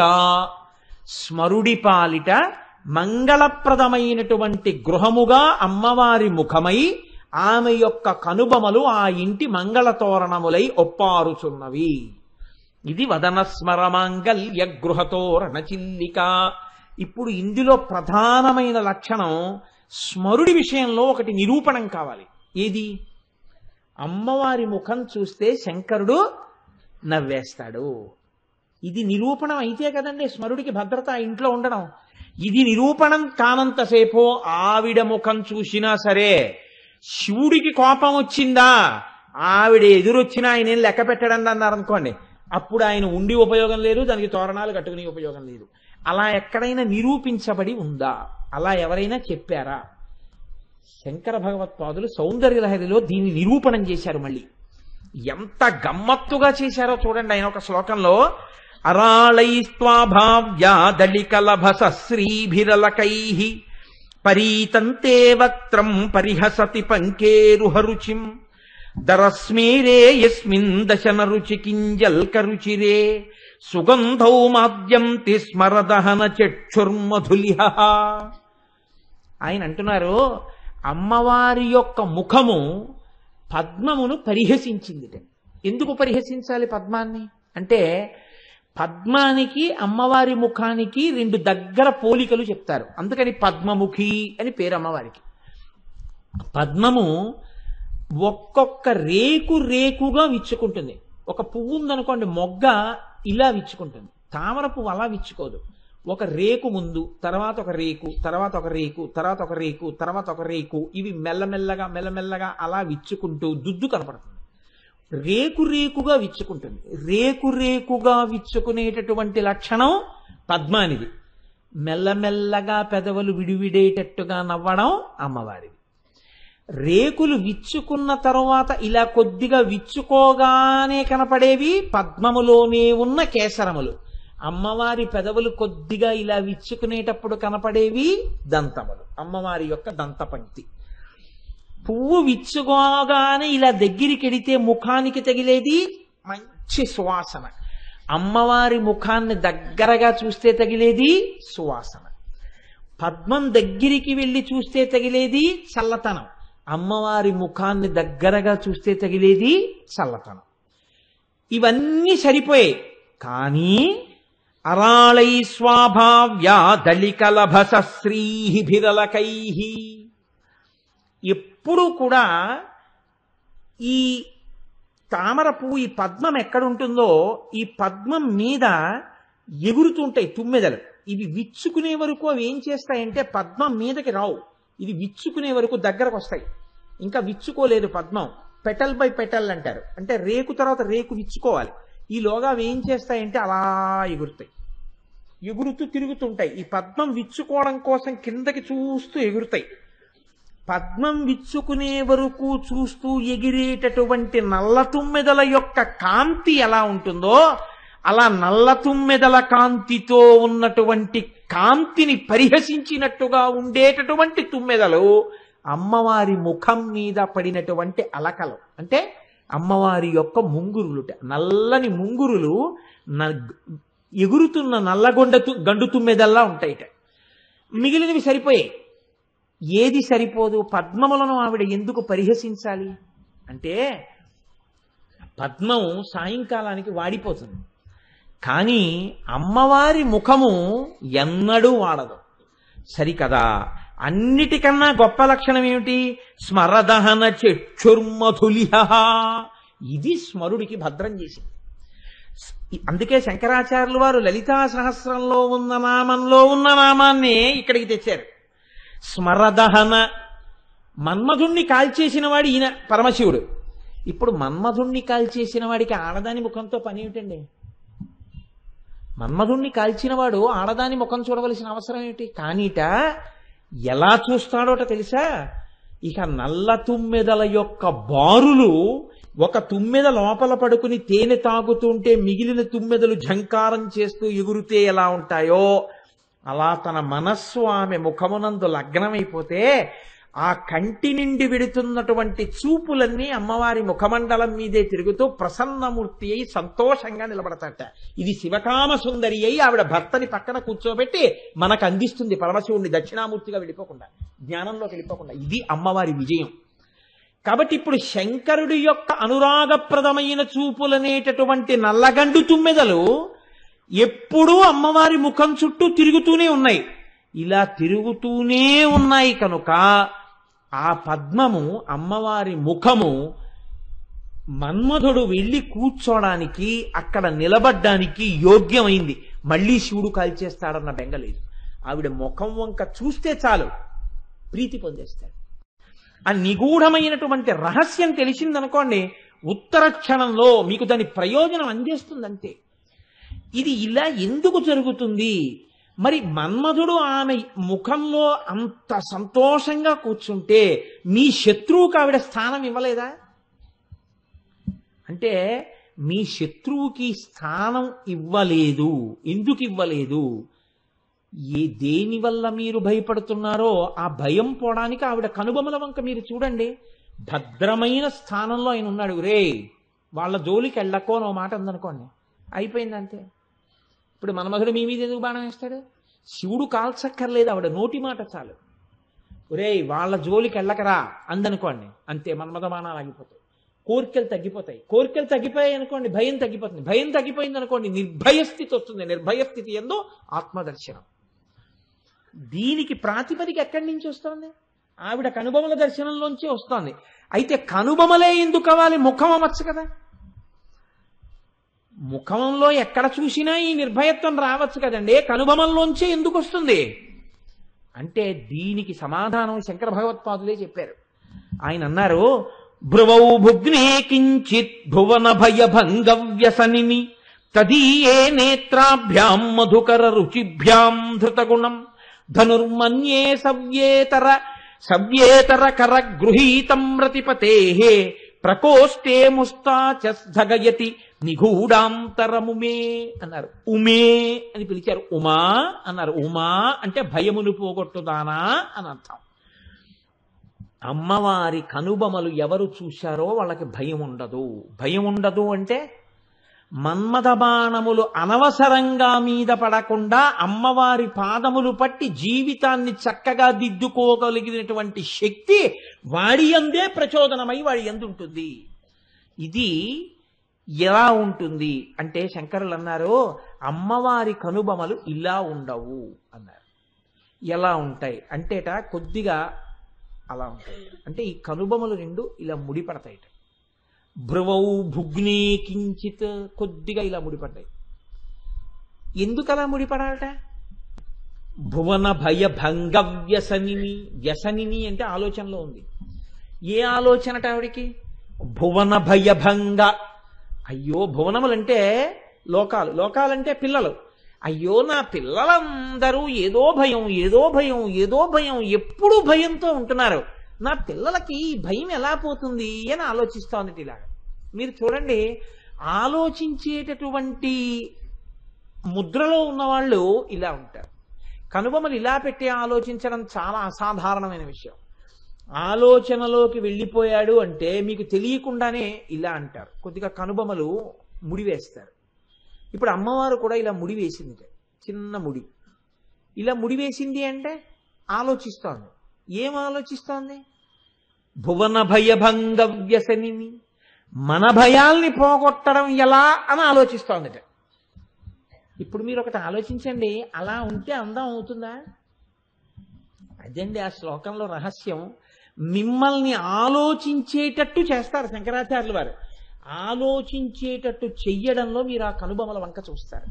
ఇప్పుడు నేను ఇలా కూర్చున్నాను అనుకోండి, ఇప్పుడు నేను అందంగా ఉన్నానా అంటే, అందంగా అంటే నా బుర్ర నేను అందంగా ఉన్నాను కదా, ఒక ఉదాహరణకి చెప్తున్నానంటే. అంతేకాని నేను ఎవరి మీదో పెట్టి వాళ్ళ అందం గురించి నేను మాట్లాడితే అసహ్యంగా ఉంటుంది ఆధ్యాత్మిక సభలో. అందుకని నేను ఉదాహరణగా చెప్పుకోవడం. నేను ఇలా కూర్చున్నాను అనుకోండి, కోటేశ్వరరావు ప్రశాంతంగా ఉన్నారు కాబట్టి ప్రశాంతతయే అందము. కాబట్టి అందంగా ఉన్నారు అనొచ్చు మీరు. నేను ఇలా ఉన్నాను అనుకోండి, ఆహా ఎంత అందంగా ఉన్నారో ఆ కనుబొమ్మలు ముడివేసి అంటారా? అందరూ ఏమిటో ఆలోచిస్తున్నారండి ఆయన అంటారు. అంటే అప్పుడు అది అందం కాదు, ప్రశాంతత కాదు, ఏదో ఆలోచన. సౌందర్యమునకు రాశీభూతమని చెప్పబడేటటువంటి అమ్మ ప్రసన్నంగా ఉంటే అందమనాలా, కనుబొమ్మలు ముడివేస్తే అందమనాలా? మరి శంకరులు ఎలా అంటున్నారు అంటే, ఇందులో రహస్యం ఏమిటంటే, అందము అన్న మాట పిల్లల కోణంలో ఎప్పుడు అంటే పిల్లల్ని ఉద్ధరించాలని అమ్మబడే తాపత్రయమే మీకు అందం. ఇందాకే చెప్పా తప్ప ఆవిడ భౌతిక అందం మీకెందుకు, అది శివుడికి. మీ భయం ఎలా తీర్చాలని ఆలోచిస్తున్న అమ్మయే మీకు అందము. పిల్లాడికి ఇవాళ ఏం వండి పెడదాం అన్న అమ్మ నీకు సంతోషం. పిల్లాడికి పాపం ఓ 10 రూపాయలు కావాలి, సినిమాకి వెళ్తానంటున్నాడు, మెల్లిగా ఈయనకి చెప్పి 10 రూపాయలు ఎలా ఇప్పిద్దామని ఇలా ఆలోచిస్తూ అంటున్న అమ్మ మీకు అందం. అంటే ఆ ధైర్యం మీకు అందం. అమ్మ అంటే మీకు ధైర్యము. ఇప్పుడు ఇలా ఉన్న అమ్మ మీకు ఎందుకు అందం కాదు? అందమే. ఇది మీ కోణంలో చెప్తున్నారా, శివుడి కోణంలో చెప్తున్నారా?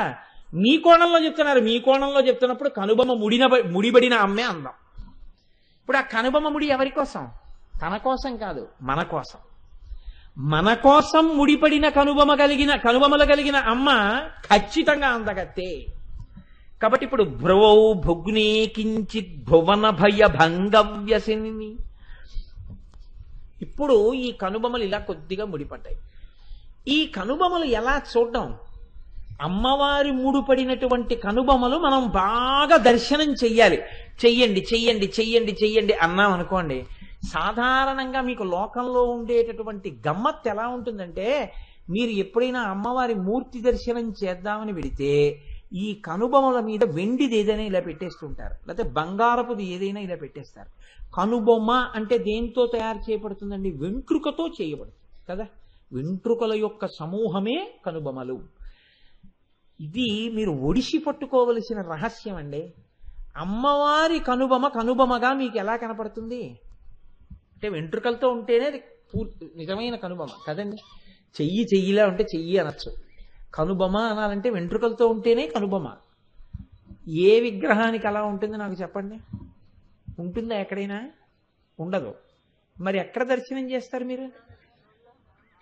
మనసులో దర్శనం చెయ్యాలి. మనసులో దర్శనం చెయ్యాలంటే మీ మనసుకి అమ్మవారు కనుబొమ్మలు ఇలా ఉంటాయని అందించేవాడు ఉండాలా? ఇలా ఉంటాయని చెప్తే ఇప్పుడు ఏం చెప్పాలి? ఆ వెంట్రుకల యొక్క కూర్పు చెప్పాలి. అప్పుడు సౌందర్య వర్ణనం చేసినట్టే కదా. అప్పుడు మీ భయం పోగొట్టే రూపాన్ని చెప్పడం ఎలా అయింది? ఎలా చెప్పడం ఇప్పుడు ఈ అందాన్ని? కొంచెం జాగ్రత్తగా పట్టుకోండి, తేలిక కాదండి. పెద్ద సమస్యకి విరుగుడు చెప్పాలి. పెద్ద సమస్యకి విరుగుడు పెద్ద స్థాయిలోనే ఉంటుంది. ఎలా చెప్తారు? మీకు వెళ్ళి అమ్మవారి కనుబొమ్మలు చూడండి అన్నారు అనుకోండి, మీరు మళ్ళీ తిరిగి వచ్చి అమ్మవారి కనుబొమ్మలలా ఉన్నాయి కానండి అవి వెంట్రుకలు కావు కదా, నాకు కనుబొమ్మలుగా యథార్థ దర్శనం కాలేదు ఎలా అని మీరు అడిగారు అనుకోండి, నేనేం చెప్పాలి మీకు? నీ మనసులో చూడవయా అని చెప్పాలి. నా మనసులో చూడాలంటే నేను ఒకసారి చూస్తే కదండి నా మనసులో నిలబడేది, ఓసారి నాకు మీరు చూపించండి అన్నారు అనుకోండి, నేనోటి చూస్తే మీకు ఒకటి చూపిస్తాను కదా. నేనోటి చూడాలంటే చూసిన వాడనైతే మీకు చెప్పాలి. చూసిన వారెవరు? ఎవరు ఈ లోకంలో మహాపురుషుడో ఆయనే చూశాడు అమ్మవారిని.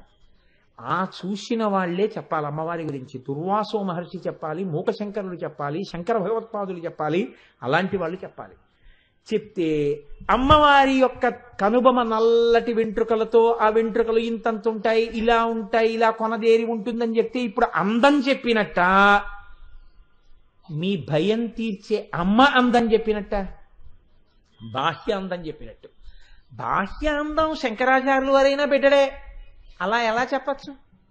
కాబట్టి కనుబొమ్మల గురించి చెప్పడం విషయంలో చాలా కష్టం. ఏదైనా చెప్పచ్చు, కనుబొమ్మల గురించి చెప్పన్నారనుకోండి చెప్పడం కష్టం. చెప్పనన్నారనుకోండి లోకానికి ఉన్న సమస్య తీరదు. ఇది ఒకటి సమస్య కాదు, ఇద్దరి సమస్య కాదు. ఎలా చెప్పాలి? ఈ చెప్పడంలో శంకరుల ప్రజ్ఞ చూడండి. ఆయన అన్నారు భువన భయ భంగవ్యసని, ఇలా ముడేసింది. ఇప్పుడు మీరు ఎదురుగుండా ఉన్నటువంటి వ్యక్తి ఎవరైతే మీకు చెప్తున్నారో ఆయనని ఊహ చేశారనుకోండి, అనగా శంకర భగవత్పాదుల్ని ఊహించారు. ఇలా అన్నారు అనుకోండి. శంకరాచార్యులు వారి కనుబొమ్మల్ని ఊహించడం పెద్ద విషయం ఏం కాదు కదా, నల్లటి కనుబొమ్మల్ని. మీరు ఊహించవలసింది దాన్ని అమ్మవారి కనుబొమలలోకి పెట్టి కదిలి ముడిపడడం మీరు చూడాలి. ఈ కదలిక మీ ఎదురుగుండా ఉన్న మూర్తిలో రాదు, మీ మనస్సులోకి రావాలంతే. ఎందుకని? కనుబొమలు కనపడుతున్నాయి మీకు, అవి రెండు ఇలా కొద్దిగా ముడిపడాలి. ఈ ముడి ఒక్క నాటికి మీకు ఎక్కడ దొరకదు. ఎలా దొరుకుతుంది? ఇక్కడ మీరు చూడాలి. అదే శంకర భగవత్పాదులు మీకు చేస్తున్న మహోపకారం. ఇప్పుడు ఇలా ఉంటే ఏమంటే కోపంగా ఉన్న అమ్మ అవదా? రెండో ప్రశ్న. అదో కారణం కదండి. మరి అప్పుడు క్రోధమూర్తి అయిన అమ్మని చూడడం మాకు భయం కాదా? కనుబొమల దర్శనం చేసేయడం అంటే ఏదో వదనస్మర మాంగళ్యగృహతో రణచిల్లిక, మన్మధుడు అక్కడేమో నివాసం కట్టుకున్నాడు, అందులో మంగళతోరణాలని చెప్పేయడం 2 నిమిషాలండి. 1000 నామాలు ఇవాటికి పూర్తి చేసేయచ్చు. అందులో ఉన్న రహస్యాన్ని గుర్తెరిగే ప్రయత్నం చేస్తే అసలు నిజంగా మీరు చూస్తున్నారా, నామం చెప్తున్నారా, నామం నోటితో చెప్తున్నారా, ప్రయత్నం చేశారా, బయటకు వచ్చేస్తుంది. ఇప్పుడు చెప్పండి, తేలిక కష్టమా చెప్పడం? ఖచ్చితంగా చాలా కష్టం. ఏది అంటే కనుబొమల గురించి చెప్పడమే. కాబట్టి ఇప్పుడు భ్రువౌ భుగ్ని కించిత్ భువన భయభంగ వ్యసనిని, కొద్దిగా ఇలా ముడిపడినటువంటి కనుబొమల్ని ఇక్కడ మీరు ఊహించండి. ఏముందండి ఇది ఊహించడానికి? మీ ఎదురుగుండా ఉన్న వాళ్ళ కనుబొమలు ఏ ఉన్నాయో వాటిని ఒకసారి చూసి అవి ఇలా ముడిపెడితే ఎలా ఉంటాయో అమ్మవారి ముఖంలోకి ఇక్కడి నుంచి తీసి యాజ్ ఈజ్ వేరీస్ బేసిస్ మీద అక్కడికి ట్రాన్స్ఫర్ చేసి అక్కడ ఇలా ముడిపడింది అని ఊహించండి. ఊహించి ఇప్పుడు ఆ కనుబొమల వంక చూడండి. కానీ చూసేస్తే మీకు ఆవిడ క్రోధమూర్తిగా లేదా? ఇది భయం. అప్పుడు ఏమండి నేను ఆవిడ క్రోధంతో ఉన్న మూర్తిని ఉపాసన చేసినటువంటి ఇబ్బందులు నాకు వచ్చేవా? వెంటనే శంకరాచార్యుల వారు మీకు ఒక అభయం ఇస్తున్నారు.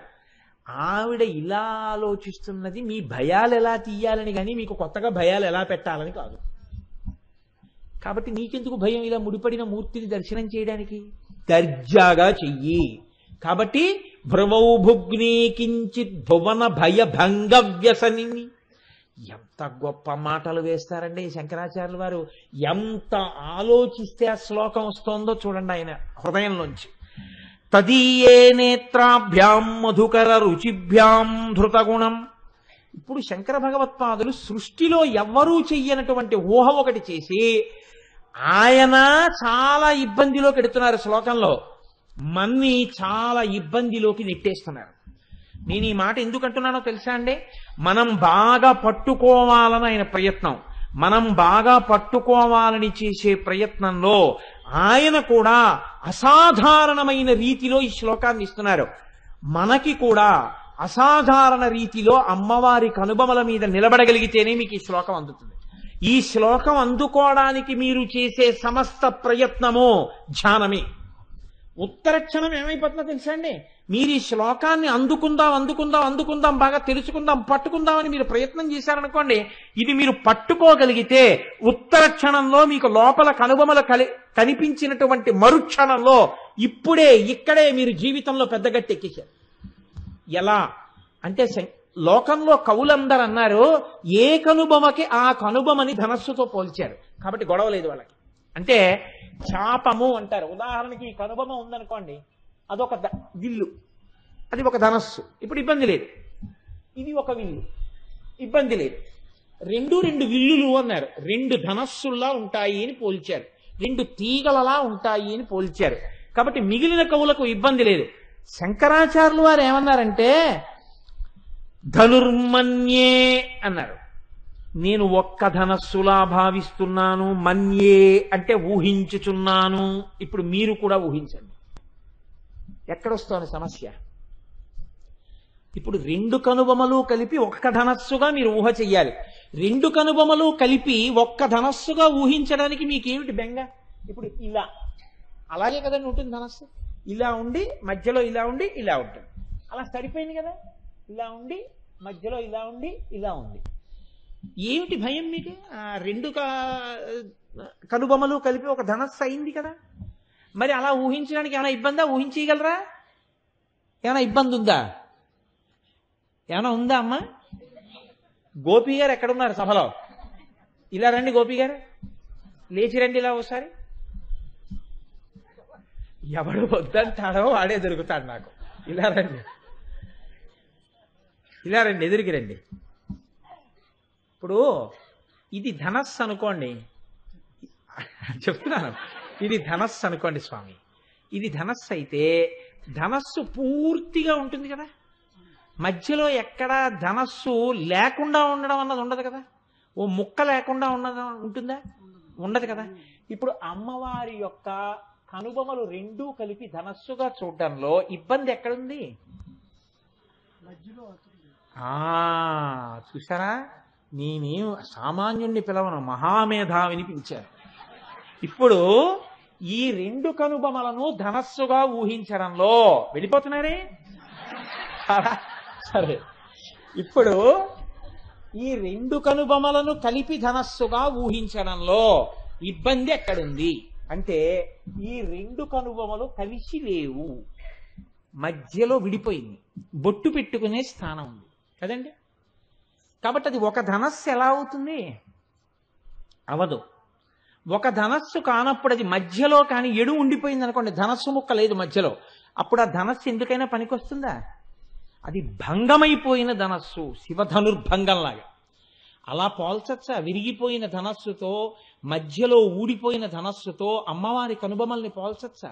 శంకర భగవత్పాదులంతటి మహాప్రజ్ఞాశాలి ఎలా వేశారు ఈ మాట?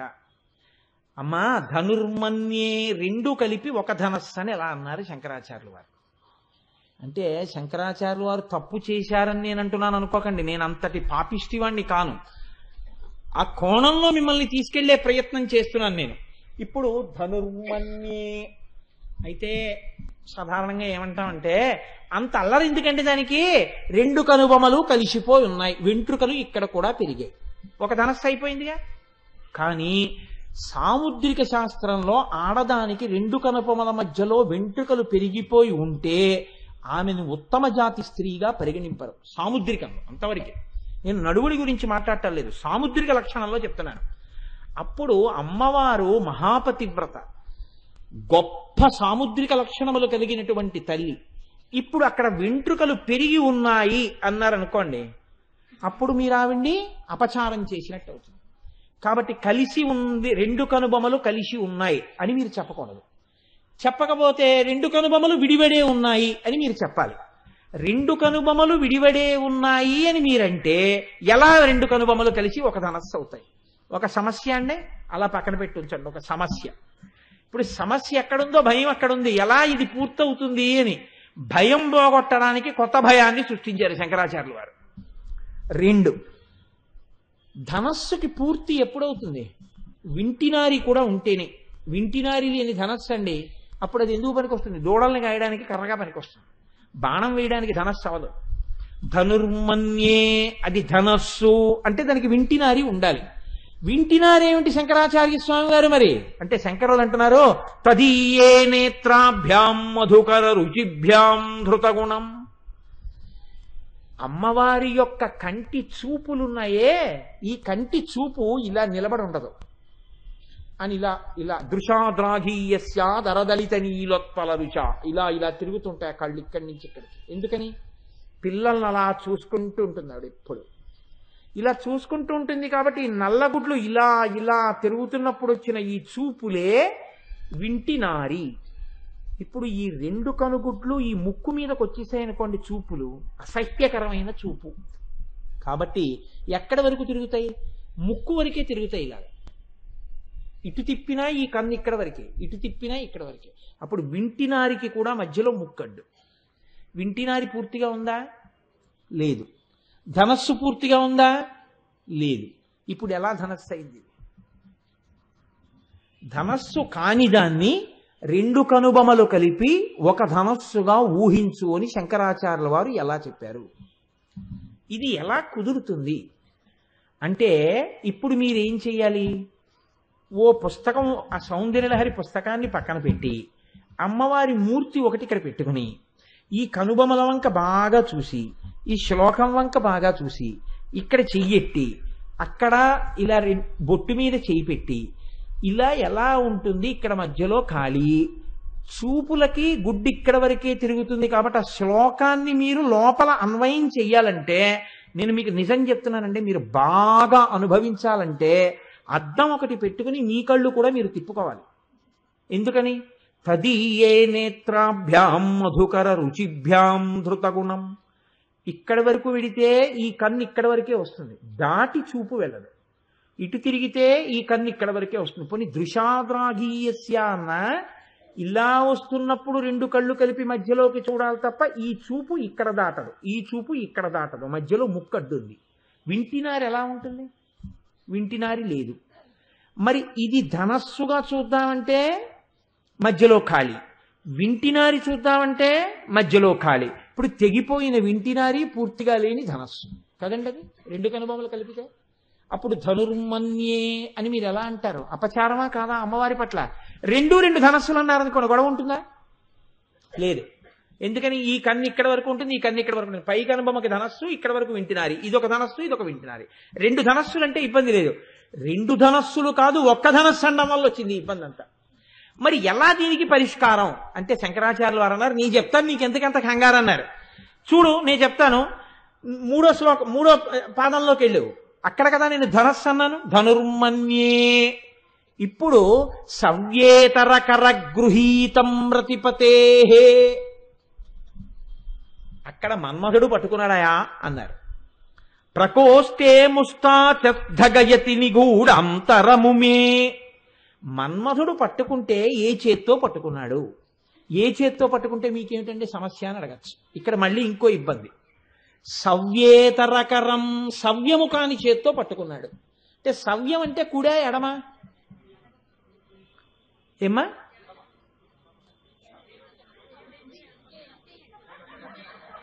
అయ్యో మీరు ఇది చెప్తారని నేను అనుకున్నాను. గోపి గారి సవ్యం అంటే ఏమిటి? సవ్యం అంటే ఎడమ. కుడిని ఏమనాలి అప్పుడు? దక్షిణం. దక్షిణ హస్తం అంటే కుడి చెయ్యి, సవ్యహస్తం అంటే ఎడం చెయ్యి. బాగుంది, ఎడమ చెయ్యి సవ్యం అంటున్నారు. మీకు ఎవరైనా ఎడం చేత్తో ఇచ్చారనుకోండి, సవ్యంగా ఇయ్యి అంటే ఏ చేత్తో ఇవ్వాలి? ఇప్పుడు మరి సవ్యం కుడి కాదా? అవునా కాదా చెప్పండి. అవునా? అప్పుడు కుడే ఎడమ సవ్యం అంటే? మీరు కుడి అన్నారనుకోండి ఎడమ అవుతుంది, సవ్యేతరం. ఎడమ అన్నారనుకోండి సవ్యేతరం సవ్యం గాంధీ కుడి అవుతుంది. ఇప్పుడు ఎడం చేత్తో పట్టుకున్నాడా, కుడి చేత్తో పట్టుకున్నాడా? చెప్పారా శంకరాచార్యులు వారు? ఇప్పుడు వామం అన్నారనుకోండి, వామహస్తం అన్నారనుకోండి, ఎడమ చెయ్యి చెప్పేయచ్చు. సవ్యేతర అన్నారు, సవ్యము కానిదన్నారు. సవ్యము అంటే సంస్కృతంలో కుడి ఎడమ కూడా. ప్రదక్షిణానికి వెళ్ళి సవ్య ప్రదక్షిణం చేయండి అన్నారు అనుకోండి, ఎడం పక్క పెడతారు. సవ్యహస్తంతో ఇలా అన్నారు అనుకోండి, కుడి చేత్తో అక్కడ పెట్టాలి. ఎరా సవ్యంగా ఉండడం రాదా అన్నారనుకోండి, సరిగ్గా ఉండడం రా. సరిగ్గా ఉండడం అంటే కుడి పక్క, కుడి. ఇప్పుడు సవ్యేతరకర గృహీతం రతిపతే. రతిపతే అంటే రతీదేవి యొక్క భర్త అయిన మన్మధుడు. ఇది మన్మధుడు పట్టుకున్నాడు. ఎందుకని? మన్మధుడే ఎందుకు పట్టుకోవాలి ఈ ధనస్సు? ఆ ఇంట్లో ఉండేవాడు ఆయన ఒక్కడే. అర్జునుడు పట్టుకుంటే కుదరదు, మన్మధుడే పట్టుకోవాలి అక్కడ. ఎందుకని? ఆ ఇల్లు మన్మధుడిది. అమ్మవారి గృహంలో ఉండేటటువంటి వాడు మన్మధుడు కాబట్టి మన్మధుడే ఆ ధనస్సు పట్టుకోవాలి. ఎవరి మీద పట్టుకోవాలి ఆ ధనస్సు? అమ్మవారి ముఖం చూసినప్పుడు చిట్లించుకోకుండా నవ్వించడానికి పట్టుకోవాలి ఒక ఆయన్ని. ఆయన కోసం ఆ ధనస్సు. ఎవరిని? శివుణ్ణి. శివుడి మీద పట్టుకునేటప్పుడు ఎంత జాగ్రత్తగా పట్టుకోవాలి? సవ్యేతరకరం అంటే మీరు మాట అనొచ్చు, ఏమన్నా అంత అల్లరి ఎందుకండి, ఒక లాజిక్ ఉంది. సాధారణంగా ధనస్సుని ఎలా పట్టుకుంటారు? ఏ చేత్తో పట్టుకుంటారు గోపి గారు? ఎడం చేత్తో పట్టుకుంటారు కదండి. కుడి చేత్తో పట్టుకుని ఎడం చేత్తో బాణాలు వేస్తారా? సాధారణంగా ఏ చేత్తో గోపి గారు మీరు ఇక్కడికి వచ్చేస్తే బాగుంటుందేమో. సాధారణంగా ఏ చేత్తో పట్టుకుంటారు? ఎడం చేత్తో పట్టుకుంటారు, కుడి చేత్తో బాణాలు వేస్తారు. ఎడం చేత్తో పట్టుకోకుండా కుడి చేత్తోనూ పట్టుకుని ఎడం చేత్తోనూ బాణాలు వేసాడు అనుకోండి, అప్పుడు ఏమంటారు? సవ్యసాచి. అలా ఎవరైనా ఉన్నారా? అర్జునుడు కాకుండా మన్మధుడు కూడా ఉన్నాడు. మన్మధుడు కూడా సవ్యసాచి, అందుకే ఇంతమంది మీద బాణాలు వేయగలుగుతున్నాడు. లేకపోతే స్పాండిలైటిస్ వస్తుంది ఒకవైపు నుంచే బాణాలు వేస్తే. అటువైపు ఉన్న స్పైన్ సరిగిపోయి రెండు చేతులతో వేస్తాడు. కాబట్టి ఇప్పుడు సవ్యేతర అంటే కుడి చేత్తో వేశాడా, ఎడం చేత్తో వేశాడా? రెండు చేతులతో వేశాడన్నా అన్నారనుకోండి మీరు. ఆయన అంటున్నది ఒక్క చేత్తో పట్టుకున్నాడు ధనస్సు అంటున్నారు. అప్పుడు ఎడం చేత్తో పట్టుకుని ఉన్నాడా, కుడి చేత్తో పట్టుకుని ఉన్నాడా? ఎలా చెప్తారు? సవ్యేతరకరం అంటే ఇప్పుడు కుడిది కానిది ఎడమ, ఎడమ కానిది కూడా ఏ చేత్తో పట్టుకున్నాడు అంటే మీరిప్పుడు కళ్ళు మూసుకుని ధ్యానం చెయ్యాలి. ధ్యానం చేస్తే మీకు కనపడుతుంది. ఇప్పుడు చాలా జాగ్రత్తగా పట్టుకునే ప్రయత్నం చేయండి సుమా. ఇది మాత్రం నేను రెండో మాట చెప్పను, ఒక్క మాటే చెప్తాను. ఈ ఒక మాట చెప్పినప్పుడు పట్టుకున్నారో అంతే, మీకు 100కి 150 వస్తాయి. నేను చెప్పినప్పుడు ఒక్కమారు చెప్పినప్పుడు మీరు పట్టుకోలేకపోయారో అంతే, ఇక నేను చెప్పను. నన్ను మళ్ళీ ఇలాగా అండి అలాగా అండి అని ఇక అడగవద్దు. బాగా పట్టుకునే ప్రయత్నం చేయండి. నేను మీకు అర్థమైపోయేటట్టుగా చెప్పేటటువంటి ప్రయత్నం చేస్తాను. గోపి గారు ఒక్కసారి ఇలా రండి, ఒక్కసారి రండి. గోపి గారు రండి, గోపి గారు రండి.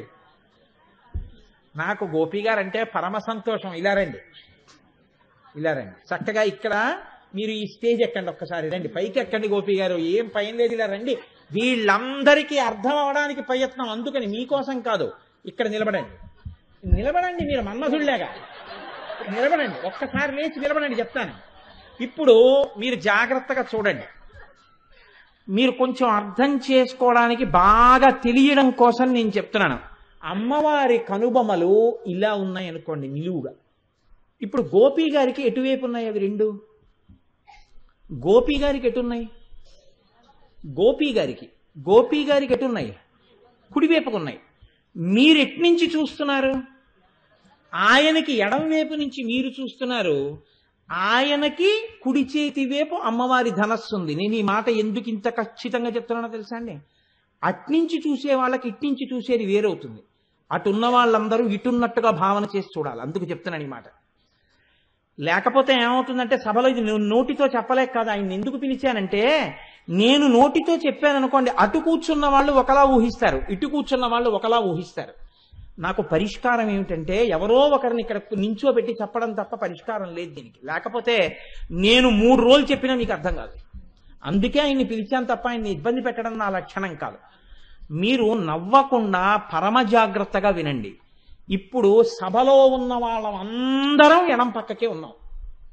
ఎందుకంటే కుడి చేత్తో పట్టుకుంటే ఏమవుతుంది, ఎడం చేత్తో పట్టుకుంటే ఏమవుతుంది బాగా అర్థం చేసుకోవాలంటే ఇటు పక్కన నిలబడి చూసే ప్రయత్నం చెయ్యండి. అటువైపు నుంచి కుదరదు. అమ్మవారి కనుబొమలు ధనస్సుగా ఇలా ఉన్నాయి, తలడ్డేస్తుంది. అందుకని ఇప్పుడు ఇటు పక్కన ఉన్నారు. ఇప్పుడు గోపి గారు కుడి చేత్తో పట్టుకోండి ఒక్కసారి. ఆ ధనస్సును పట్టుకున్నట్టు మధ్యలో ఆ తాళం చెవులు తీసేయండి, చేతిలోంచి జేబులో వేసుకోండి. అలా పట్టుకోండి. పట్టుకున్నారా? ఇప్పుడు మీరు ఒకటి ఊహించండి. ఆయన మన్మథుడు, అది అమ్మవారి యొక్క కనుబొమలు. ఇప్పుడు ఆ కనుబొమల్ని ధనస్సుగా పట్టుకున్నారు. మన్మథుడు పట్టుకున్నాడు. ఇప్పుడు సవ్యేతరకర గృహీతం రతిపతేహే, రతీదేవి అనురాధ గారు అనుకోండి, రతిపతేహే ఇక్కడ ఉన్నారు, మన్మథుడు పట్టుకున్నారు. సవ్యం అంటే కాసేపు మీరు ఏమనుకుంటారంటే ఎడమ చెయ్యి అనుకోండి. సవ్యేతరకరం, సవ్యము కానిదేది కుడి చెయ్యి. ఇప్పుడు కుడి చేత్తో ఆయన పట్టుకున్నారు. పట్టుకుంటే ఒక దోషం వచ్చింది ఆ పట్టుకోవడంలో. ఏమిటి వచ్చింది? మీరు ఎడం చేతి పక్క నుంచి చూస్తున్నప్పుడు మీరు ఎంత జాగ్రత్తగా అయినా పట్టుకున్నా ఆ వేళ్ల మధ్యలోంచి ఆ ధనస్సు యొక్క కొంత భాగం కనపడుతోంది. చూడండి, కనపడుతోందా లేదా? ఆ వేళ్ళు ఇంకొంచెం పొరపాటున కానీ విచ్చుకున్నాయి అనుకోండి, ఇంకొంచెం విప్పండి గోపి గారు, కొంచెం ఇలా విడిగా పట్టుకోండి. అలా పట్టుకున్నారనుకోండి, ఇప్పుడు ఇంకా బాగా ధనస్సు కనపడిపోతుందా లోపల నుంచి? ఇప్పుడు అక్కడ ధనస్సు ఉందా అసలు? కనుబొమల మధ్యలో లేదు. కనుబొమల మధ్యలో జాగా ఉంది. ఈ జాగా ధనస్సు పట్టుకున్న ప్రదేశం అయిపోవాలి. ఉన్నది అన్నట్టు మీకు కనపడాలి, లేదు అని తెలియకూడదు. అక్కడ మన్మధుడి చెయ్యి ఉండాలి. చెయ్యి ఉండాలంటే ఏ చేత్తో పట్టుకుంటే మీకు తెలియదు ఉందో లేదో. ఈ చెయ్యి తీసి ఈ చేత్తో పట్టుకోండి. ఇప్పుడు ఆయన మణికట్టు కనపడుతోంది తప్ప అసలు ఆ లోపల ఉందో లేదో మీకు తెలుస్తోందా? ధనస్సు ఉంది కాబట్టే పట్టుకున్నారు. శంకరాచార్యులు వారు అన్నారు, అక్కడ లేదని ఎవరు చెప్పారో అక్కడ మన్మధుడి మణికట్టు ఉంది అందుకే కనపడలేదు అన్నారు.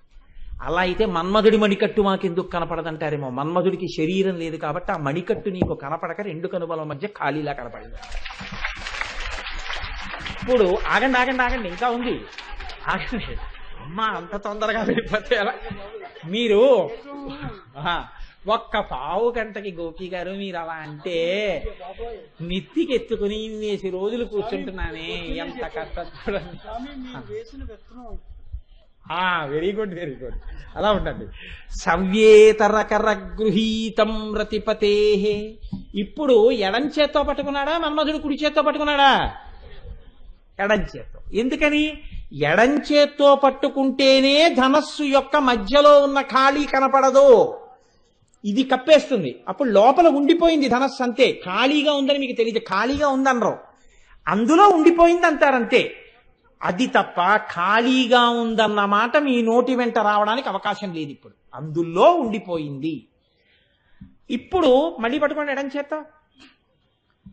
ఇప్పుడు వింటినారేమైంది? ఆ ధనస్సుకి వింటినారు ఎటుంటుంది? ఇప్పుడు వింటినారి లాగా తీసినట్టు తీయండి కుడి చేత్తో ఒకసారి.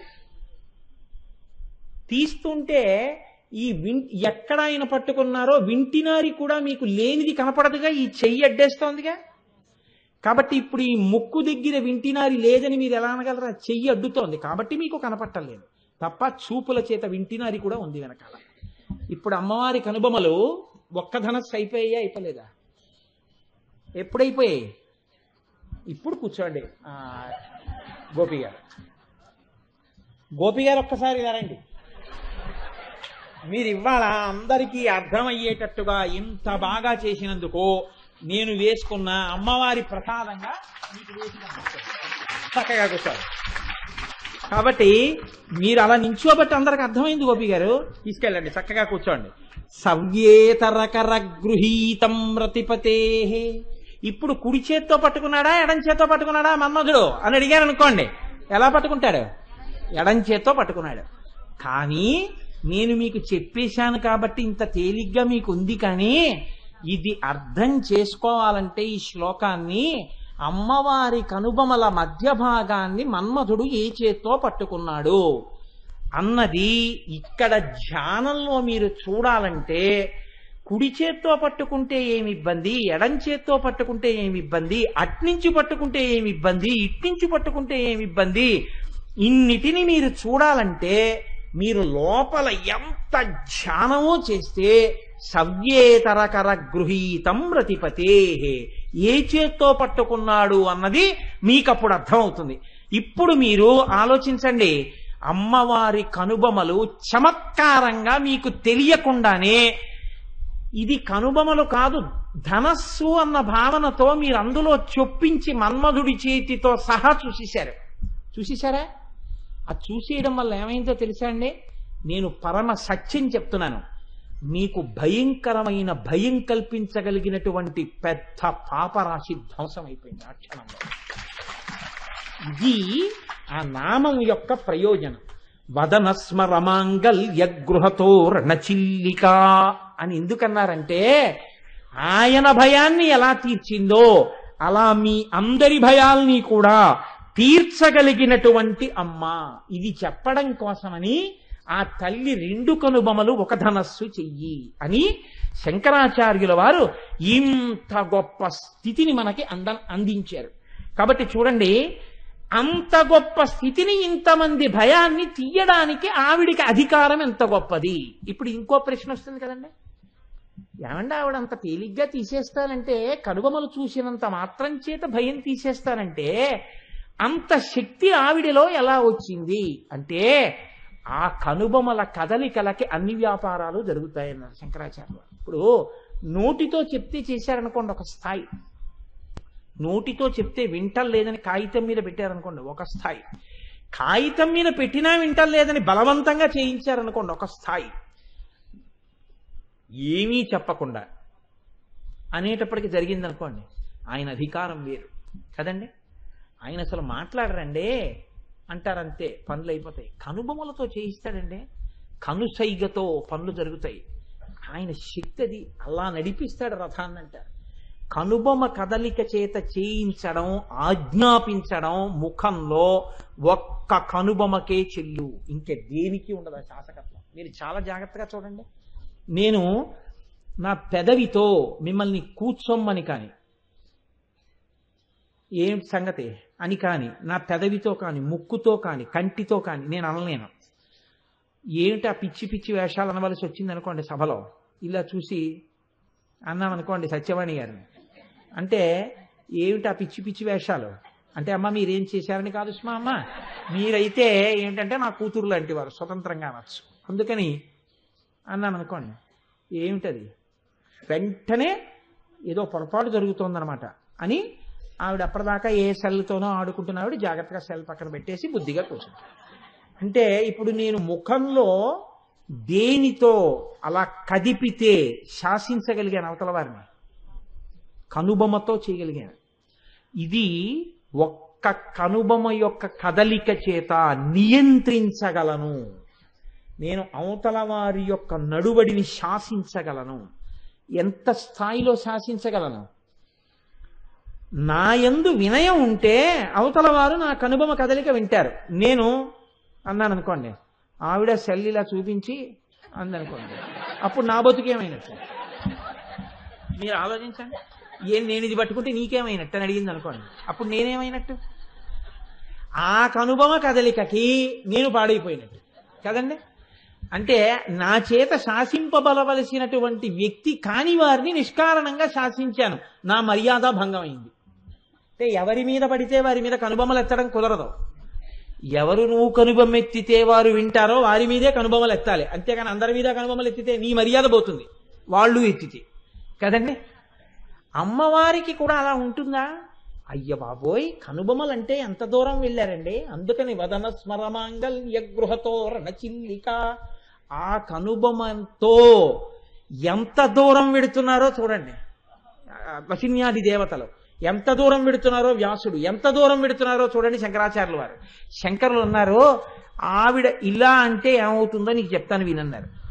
జగత్సూతే ధాతా హరిరవతి రుద్రక్షపయతే తిరస్కుర్వన్నే తత్స్వమపి వపురీశస్థిరయతి సదా పూర్వః సర్వం తదితమనుగృహ్ణాతి చ శివః తవాజ్ఞామాలం యక్షణచలితయోర్భ్రూలతికయోః.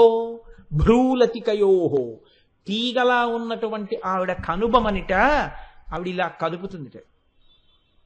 అనేటప్పటికీ బ్రహ్మగారు సృష్టి చేస్తాట. సృష్టి చేసి అక్కడ పెట్టగానే ఆవిడ ఇలా చూసి అంటుందిట. శ్రీ మహావిష్ణువు వాటిని అన్నింటిని పరిపాలిస్తాట.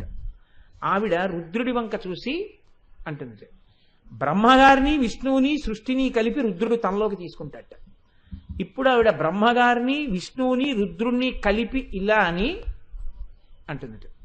అంటే మహేశ్వరుడు ఈ మూడింటిని తనలోకి తీసేసుకుని తాను నాలుగింటితో కలిసి సదాశివుల్లో ఐక్యమైపోతాడు. ఈ సదాశివుడు లోపల పెట్టుకుని అమ్మవారి పక్కకు వచ్చి కూర్చుంటాడు. ఇప్పుడు ఏమైపోయాయి లోకాలన్నీ? మొత్తం పరిపాలన చేసేటటువంటి ముగ్గురు మూర్తులతో సహా అంతా మహాప్రళయం అయిపోయి ఆవిడ పక్కన సదాశివుల్లో చేరిపోయింది. ఆవిడ కొన్నాళ్ళు పోయాక అంటుంది, ఇలా చూసి అంటుంది, ఆవిడ మళ్ళీ మహేశ్వరుణ్ణి వదులుతాట. ఆవిడ ఆయన వంక చూసి అంటుంది, ఆయన బ్రహ్మగారిని వదులుతాట. ఆయన మళ్ళీ సృష్టి చేస్తాడు. ఆవిడ ఇలా అంటుంది, విష్ణు వస్తారు, పరిపాలన చేస్తారు. ఆవిడ అంటే సృష్టి స్థితి లయము అనుగ్రహము తిరోధానము అయిపోతుంది. 5 కృత్యములు తన కనుబొమలతో చేస్తుంది. బ్రహ్మాండములను కలిపేస్తుంది, బ్రహ్మాండములను సృష్టిస్తుంది. ఇంత శక్తున్న కనుబొమలు నీ భయాన్ని తీలేవని నువ్వు ఎందుకు అనుకుంటున్నావు? కాబట్టి వదన స్మరమాంగల్య గృహతో రణచిల్లిక. శివుడి పట్ల అపచారం చేసిన మన్మధుడికే భద్రగృహం అయితే నీకెందుకు కావు? నువ్వే తప్పు చేశావని అవుతావు. నువ్వు నమస్కారం చేస్తే వాళ్ళిద్దరూ సంతోషిస్తారు. నీ భయం పోయిందయా అన్నారు. మూకశంకరులు అన్నారు మూక పంచశతిలో, మోష్ట ప్రభాపటల విద్రుమముద్రితీతే భ్రూవల్లి వీచిసు భగే ముఖకాంతి సింధౌ కామాక్షి వారి భరపూరణ లంబమాన కాలాంబువాహ సరణిం లభతే కటాక్ష అన్నారు. మూకశంకరులు చెప్పినప్పుడు బాగా జ్ఞాపకం పెట్టుకోండి. శంకర భగవత్పాదులు చెప్పినా మూకశంకరులు చెప్పినా శ్లోకాన్ని మీరు పట్టుకోగలిగితే లలితా సహస్రనామంలో నామం బాగా అర్థమైనా అక్కడితో ఆ నామంతో మీ జీవితం తరించిపోతున్నట్టే. 1000 నామాలు అర్థమైతే ఇంకా ఏ స్థితిని పొందుతారండి జీవితంలో? ఎంత గొప్ప స్థితి! అందుకే ఇవి అర్థమైతే ఎక్కడ నడుస్తుంది? మీరు చదువుతూ ఒక్కసారి వదనస్మరమంగళ్య గృహతో రణచిల్లిక అన్నారనుకోండి, అనగానే అమ్మవారి కనుమలు భ్రోభుగ్నే కించిత్ భువన భయభంగ వ్యసని తదీయే నేత్రాభ్యాం మధుకర రుచిభ్యాం ధృతగుణం ధనుర్మన్యే సవ్యేతరకర గృహీతం ప్రతిపతే ప్రకోష్ఠే ముస్తాచగయతి నిగూఢ అంతరముమే అని శంకరుల శ్లోకం గుర్తొచ్చింది అనుకోండి. అమ్మవారి కనుబొమలు ఎడంచేత్తో పట్టుకోవడం, కుడి చేత్తో పట్టుకుంటే వేళ్ళు, ఆయన ప్రజ్ఞ, కనుబొమలు, వాటి గొప్పతనం, అవి కదిలితే ఏం చేస్తాయి జ్ఞాపకం వస్తుంది అనుకోండి. తర్వాత నామం చెప్పండి చూస్తాను, గుర్తుండదు. అదే నామం వదనస్మరమంగళ్య గృహతో రణచిల్లిక, వదనస్మరమంగళ్య గృహతో రణచిల్లిక అంటుంటారు. భార్య వచ్చి ఏమిటండి అది, వక్త్ర లక్ష్మీ పరివాహ చలన్మీ నాభలోచన అంటుంది. అంటే అబ్బబ్బబ్బబ్బా నా ఆనందం బాడు చేసేసావే, నాకు రాక కాదే అంటారు. అంటే లలితా సహస్రము యొక్క గొప్పతనం ఏమిటంటే ఏ నామం దగ్గర రెండో నామం గుర్తురాక రమించారో అక్కడే మీరు అనుగ్రహాన్ని పొందేశారు. అలా పొందడానికి అనువైన రీతిలో లలితా సహస్రం ఉంటుంది. అందుకే లలాటము, కనుబొమలు. అసలు ఇంక రేపు కళ్ళు వస్తాయండి. అమ్మవారి కన్నుల గురించి విన్నా, అమ్మవారి కన్నులను మనోనేత్రంలో దర్శనం చేసినా అమ్మవారి కళ్ళ గురించి పెద్ద ఇబ్బంది ఉండదు, ఎదురుగుండా కనబడుతుంటాయి కళ్ళు. ఆ కళ్ళు చూస్తూ కళ్ళ గురించి విన్నవాడెవరో, నేను మరొక ఉద్దేశంతో చెప్పట్లేదు, అలా విన్నవాడు నేను పరమ సత్యం మీకు చెప్తున్నాను. కొన్ని కోట్ల కోట్ల కోట్ల జన్మల జీవయాత్ర తర్వాత ఈశ్వరానుగ్రహం పరిపుష్టమైన వాడెవడుంటాడో వాడొక్కడే వినగలడు కళ్ళ గురించి. అసలు విన్నాడు అంటే వాడికి కొత్త కోణం, కొత్త మారాకు తొడిగిందని గుర్తు. పాపరాశి నశించిపోయింది, ఎంత సంచితమో కాలిపోయిందని గుర్తు. అంత అదృష్టం ఉంటేనే వింటారు కళ్ళ గురించి. అంత గొప్ప నామం రేపటి రోజున వస్తుంది. నేను ఇవాళ వీలైతుందేమో అనుకున్నాను, కానీ నడవదు. ఎప్పుడూ ఏదో ఒక నామం పట్టుకుంటే అంతే, అందులోనే సంతోషం, నాకు నడవదు. సరే, మూకశంకరులు అమ్మవారి యొక్క కనుబొమలు చూస్తూ చెప్తున్నారు ఏమని, అమ్మా నీ ముఖము ముఖములా కనపట్టలేదు, నీ ముఖము చూస్తే కాంతి సముద్రములా కనపడుతోంది. కాంతి సముద్రంలా ఉంటే అది అమ్మవారి యొక్క ముఖంట. సముద్రం అనేటప్పటికీ మీరు ఆలోచించండి, సముద్రం గాంభీర్యమునకు చిహ్నం. సముద్రంలో ఎప్పుడూ కెరటములు లేచి పడుతుంటాయి. బయట పెద్ద కెరటాలు ఉంటాయి, లోపల చిన్న చిన్ని కెరటాలు ఎప్పుడు కదులుతుంటాయి. ఎప్పుడు ఏదో ఘోషగా ఉంటుంది. నిత్య చైతన్యమునకు సముద్రము ఆలవాలమై ఉంటుంది. అలా ఆ కన్నులను ఆ సముద్రాన్ని నమ్ముకుని ఎంతమందో ఉంటారు. ఆ సముద్రం అడుగున పగడాల దగ్గర నుంచి అన్నీ దొరుకుతాయి. అందుకే మూకశంకరులు అన్నారు, ఓష్టప్రభా పటల విద్రుమముద్రితేతే, అమ్మా నీ ముఖమనేటటువంటి కాంతికి అడుగున పగడముల కాంతితో కూడిన నీరు కనపడుతోంది అన్నారు. అంటే ఎర్రటి వస్తువు కింద ఉందనుకోండి, పైన నీళ్లు కూడా కొంచెం ఎర్రగా ఉన్నట్టు కనపడతాయి. అంటే ఆ సముద్రపు లోతుకెళ్లిన వాడికే పగడం ఉన్నటువంటి నీరు ఎర్రగా ఉందని కనపడుతుంది, పైన చూసిన వాడికి నీలం సముద్రమే కనపడుతుంది. అంటే ఇప్పుడు అంత దర్శనం చేసినటువంటి మూకశంకరుల నోటి వెంట వస్తోంది ఆ శ్లోకం. ఆయన అంటున్నారు, అమ్మా నీ ముఖమనేటటువంటి కాంతి సముద్రంలో పగడములు కనబడుతున్నాయి. ఏదా పగడం? ఓష్ఠ, నీ కింది పెదివి, ఎర్ర పెదివి పగడంలా మిరిసిపోతోంది కాంతితో, కాబట్టి పగడాలున్నాయి సముద్రంలో. భ్రువల్లి వీచి సుభగే ముఖకాంతి సింధౌ, నీ ముఖకాంతి అనబడేటటువంటి సముద్రంలో భ్రువల్లి వీచి, ఈ కనుబొమలనేటటువంటి తరంగములు పైకి లేచి పడుతున్నాయి. ఎందుకని? పిల్లల కష్టాలు చూసినప్పుడు భ్రువౌ భుగ్నే, అయ్యో వీళ్ళకి ఎప్పుడు పోతుంది భయం, నా వంక చూస్తే చాలు పోగొడతాను. 2, ఏమండి అసలు భయం లేకుండానే చేయొచ్చుగా, భయం లేకుండా చేస్తే అమ్మవారి వైపు తిరిగి అమ్మవారికి నమస్కరించి భయం పోగొట్టుకున్న తృప్తి మీకెప్పుడు వస్తుంది అసలు? ఆ ఆనందం కలగాలంటే ఆవిడ వంక చూడాలి, అప్పుడు కదా ఆ తృప్తి, ఆ ఆనందం. కాబట్టి ఇప్పుడు భ్రూవల్లి వీచి సృష్టి స్థితి లయ అనుగ్రహం తిరోధానం జరుగుతున్నాయంటే ఆ కనుబొమలు లేచి పడుతున్నట్లేగా. కాబట్టి పైకి లేచి పడే ఆ కనుబొమలే ఆ కాంతి సముద్రమునందున్నటువంటి కెరటములు. ఎలాగా నిజంగా ఎంత తత్వదర్శనం చేశారో చూడండి మూకశంకరులు అని ఆయన అంటారు. కామాక్షి వారి భరపూరణ లంబమాన కాళంబువాహసరణిం లభతే కటాక్ష. కటాక్షము అన్న మాటకు అర్థం ఏమిటంటే ఇలా చూసిన చూపుని కటాక్షం అనరు. ఇలా చూసిన చూపు మనం తట్టుకోలేం కూడా. అమ్మవారు అనుగ్రహించాలంటే కటాక్షమును మనం ఎందు వర్షిస్తుంది. కటాక్షము అంటే కడగంటి చూపు. అందుకే శంకరాచార్యులు వారి సౌందర్యలహరి చేస్తే కటాక్ష వీక్షణ ఐశ్వర్య అంటారు. కటాక్ష వీక్షణమే ఐశ్వర్యం. కటాక్షం అంటే ఇలా చూడక్కర్లేదు, ఎప్పుడూ గమనించడం. ఈ వస్తువుని జాగ్రత్తగా చూసుకోవాలి అనుకుంటే ఏం చేస్తాం? ఇప్పుడు నాకు ఈ పూలదండ మీద చాలా నచ్చింది అనుకోండి, ఉపన్యాసం చెప్తూ చెప్తూ ఇది ఉందో ఎవరన్నా పట్టుకుపోయారో అనుకున్నాను అనుకోండి, ఇలా చూస్తూ చూస్తూ అలా ఒకసారి చూస్తూ ఉంటాను. అలా చూసుకుంటున్నాను అనుకోండి, కటాక్షం ప్రసరిస్తోంది అనమాట. అంటే ఈ కడగంటి చూపుతో చూస్తున్నాను. ప్రత్యేకంగా రెండు కన్నులను ఒక చివరకి తెచ్చి ఆ చివర నుంచి పడుతున్నటువంటి లేశమైన దృష్టి చేత చూడడంలో నిజమైన నా ప్రేమ ఉంది. ఇలా చూడడంలో యాదృచ్ఛికమైన చూపు ఉంది. ఒక్కొక్కసారి సభకి ఎవరొచ్చారో కూడా గుర్తుండదు, లోపల విషయం మీద గుర్తుంటుంది. ప్రత్యేకం చూస్తున్నాను అనుకోండి, వెతికి ఆ ఇష్టమైన వస్తువు ఉందనుకోండి, ఇలా చూస్తున్నా అని ఒకసారి అలా అలా చూసుకుంటూ ఉంటాం. అలా చూసుకుంటుంటే కటాక్షం అనమాట. కడగంటి చూపులు పడుతున్నాయి. ఆ కడగంటి చూపు ప్రేమకి చిహ్నం. ఈ కడగంటి చూపు ఏమిటో తెలుసా అమ్మా? నీ కారుణ్యాన్ని మాకు పట్టుకుని వచ్చేటటువంటి మేఘం వేళ్లాడుతోంది ఆ రూపంలో అన్నారు మూకశంకరులు. నువ్వు ఇలా అన్నప్పుడల్లా మా మీద వచ్చి పడేటటువంటి కారుణ్యం అనేటటువంటి నీటితో కూడిన మేఘం అది ఎందుకు ఇక్కడ వేలాడుతోంది చివర అంటే, ఈ కళ్ళల్లో ఉన్న కాంతి దీప్తి మమ్మల్ని రక్షించగలిగిన శక్తిని అది తాగి పట్టుకొచ్చి ఈ చివరి నుంచి మా మీద వర్షిస్తుంది.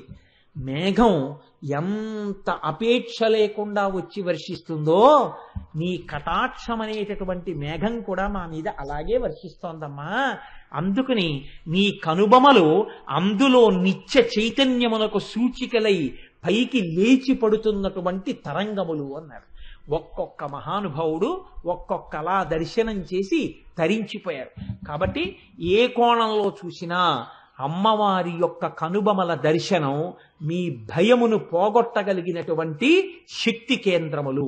కాబట్టి భువన భయ భంగవ్యసనిని అటువంటి తల్లి కనుబొమలను మనస్సునందు దర్శనము చేసి చరితార్థులమయ్యేటటువంటి అనుగ్రహాన్ని నిర్హేతుక కృపగా ఆ తల్లి మన యందు వర్షించుగాక అని తల్లి పాదములు పట్టి నమస్కరిస్తూ మళ్ళీ రేపు రోజు సాయంకాలం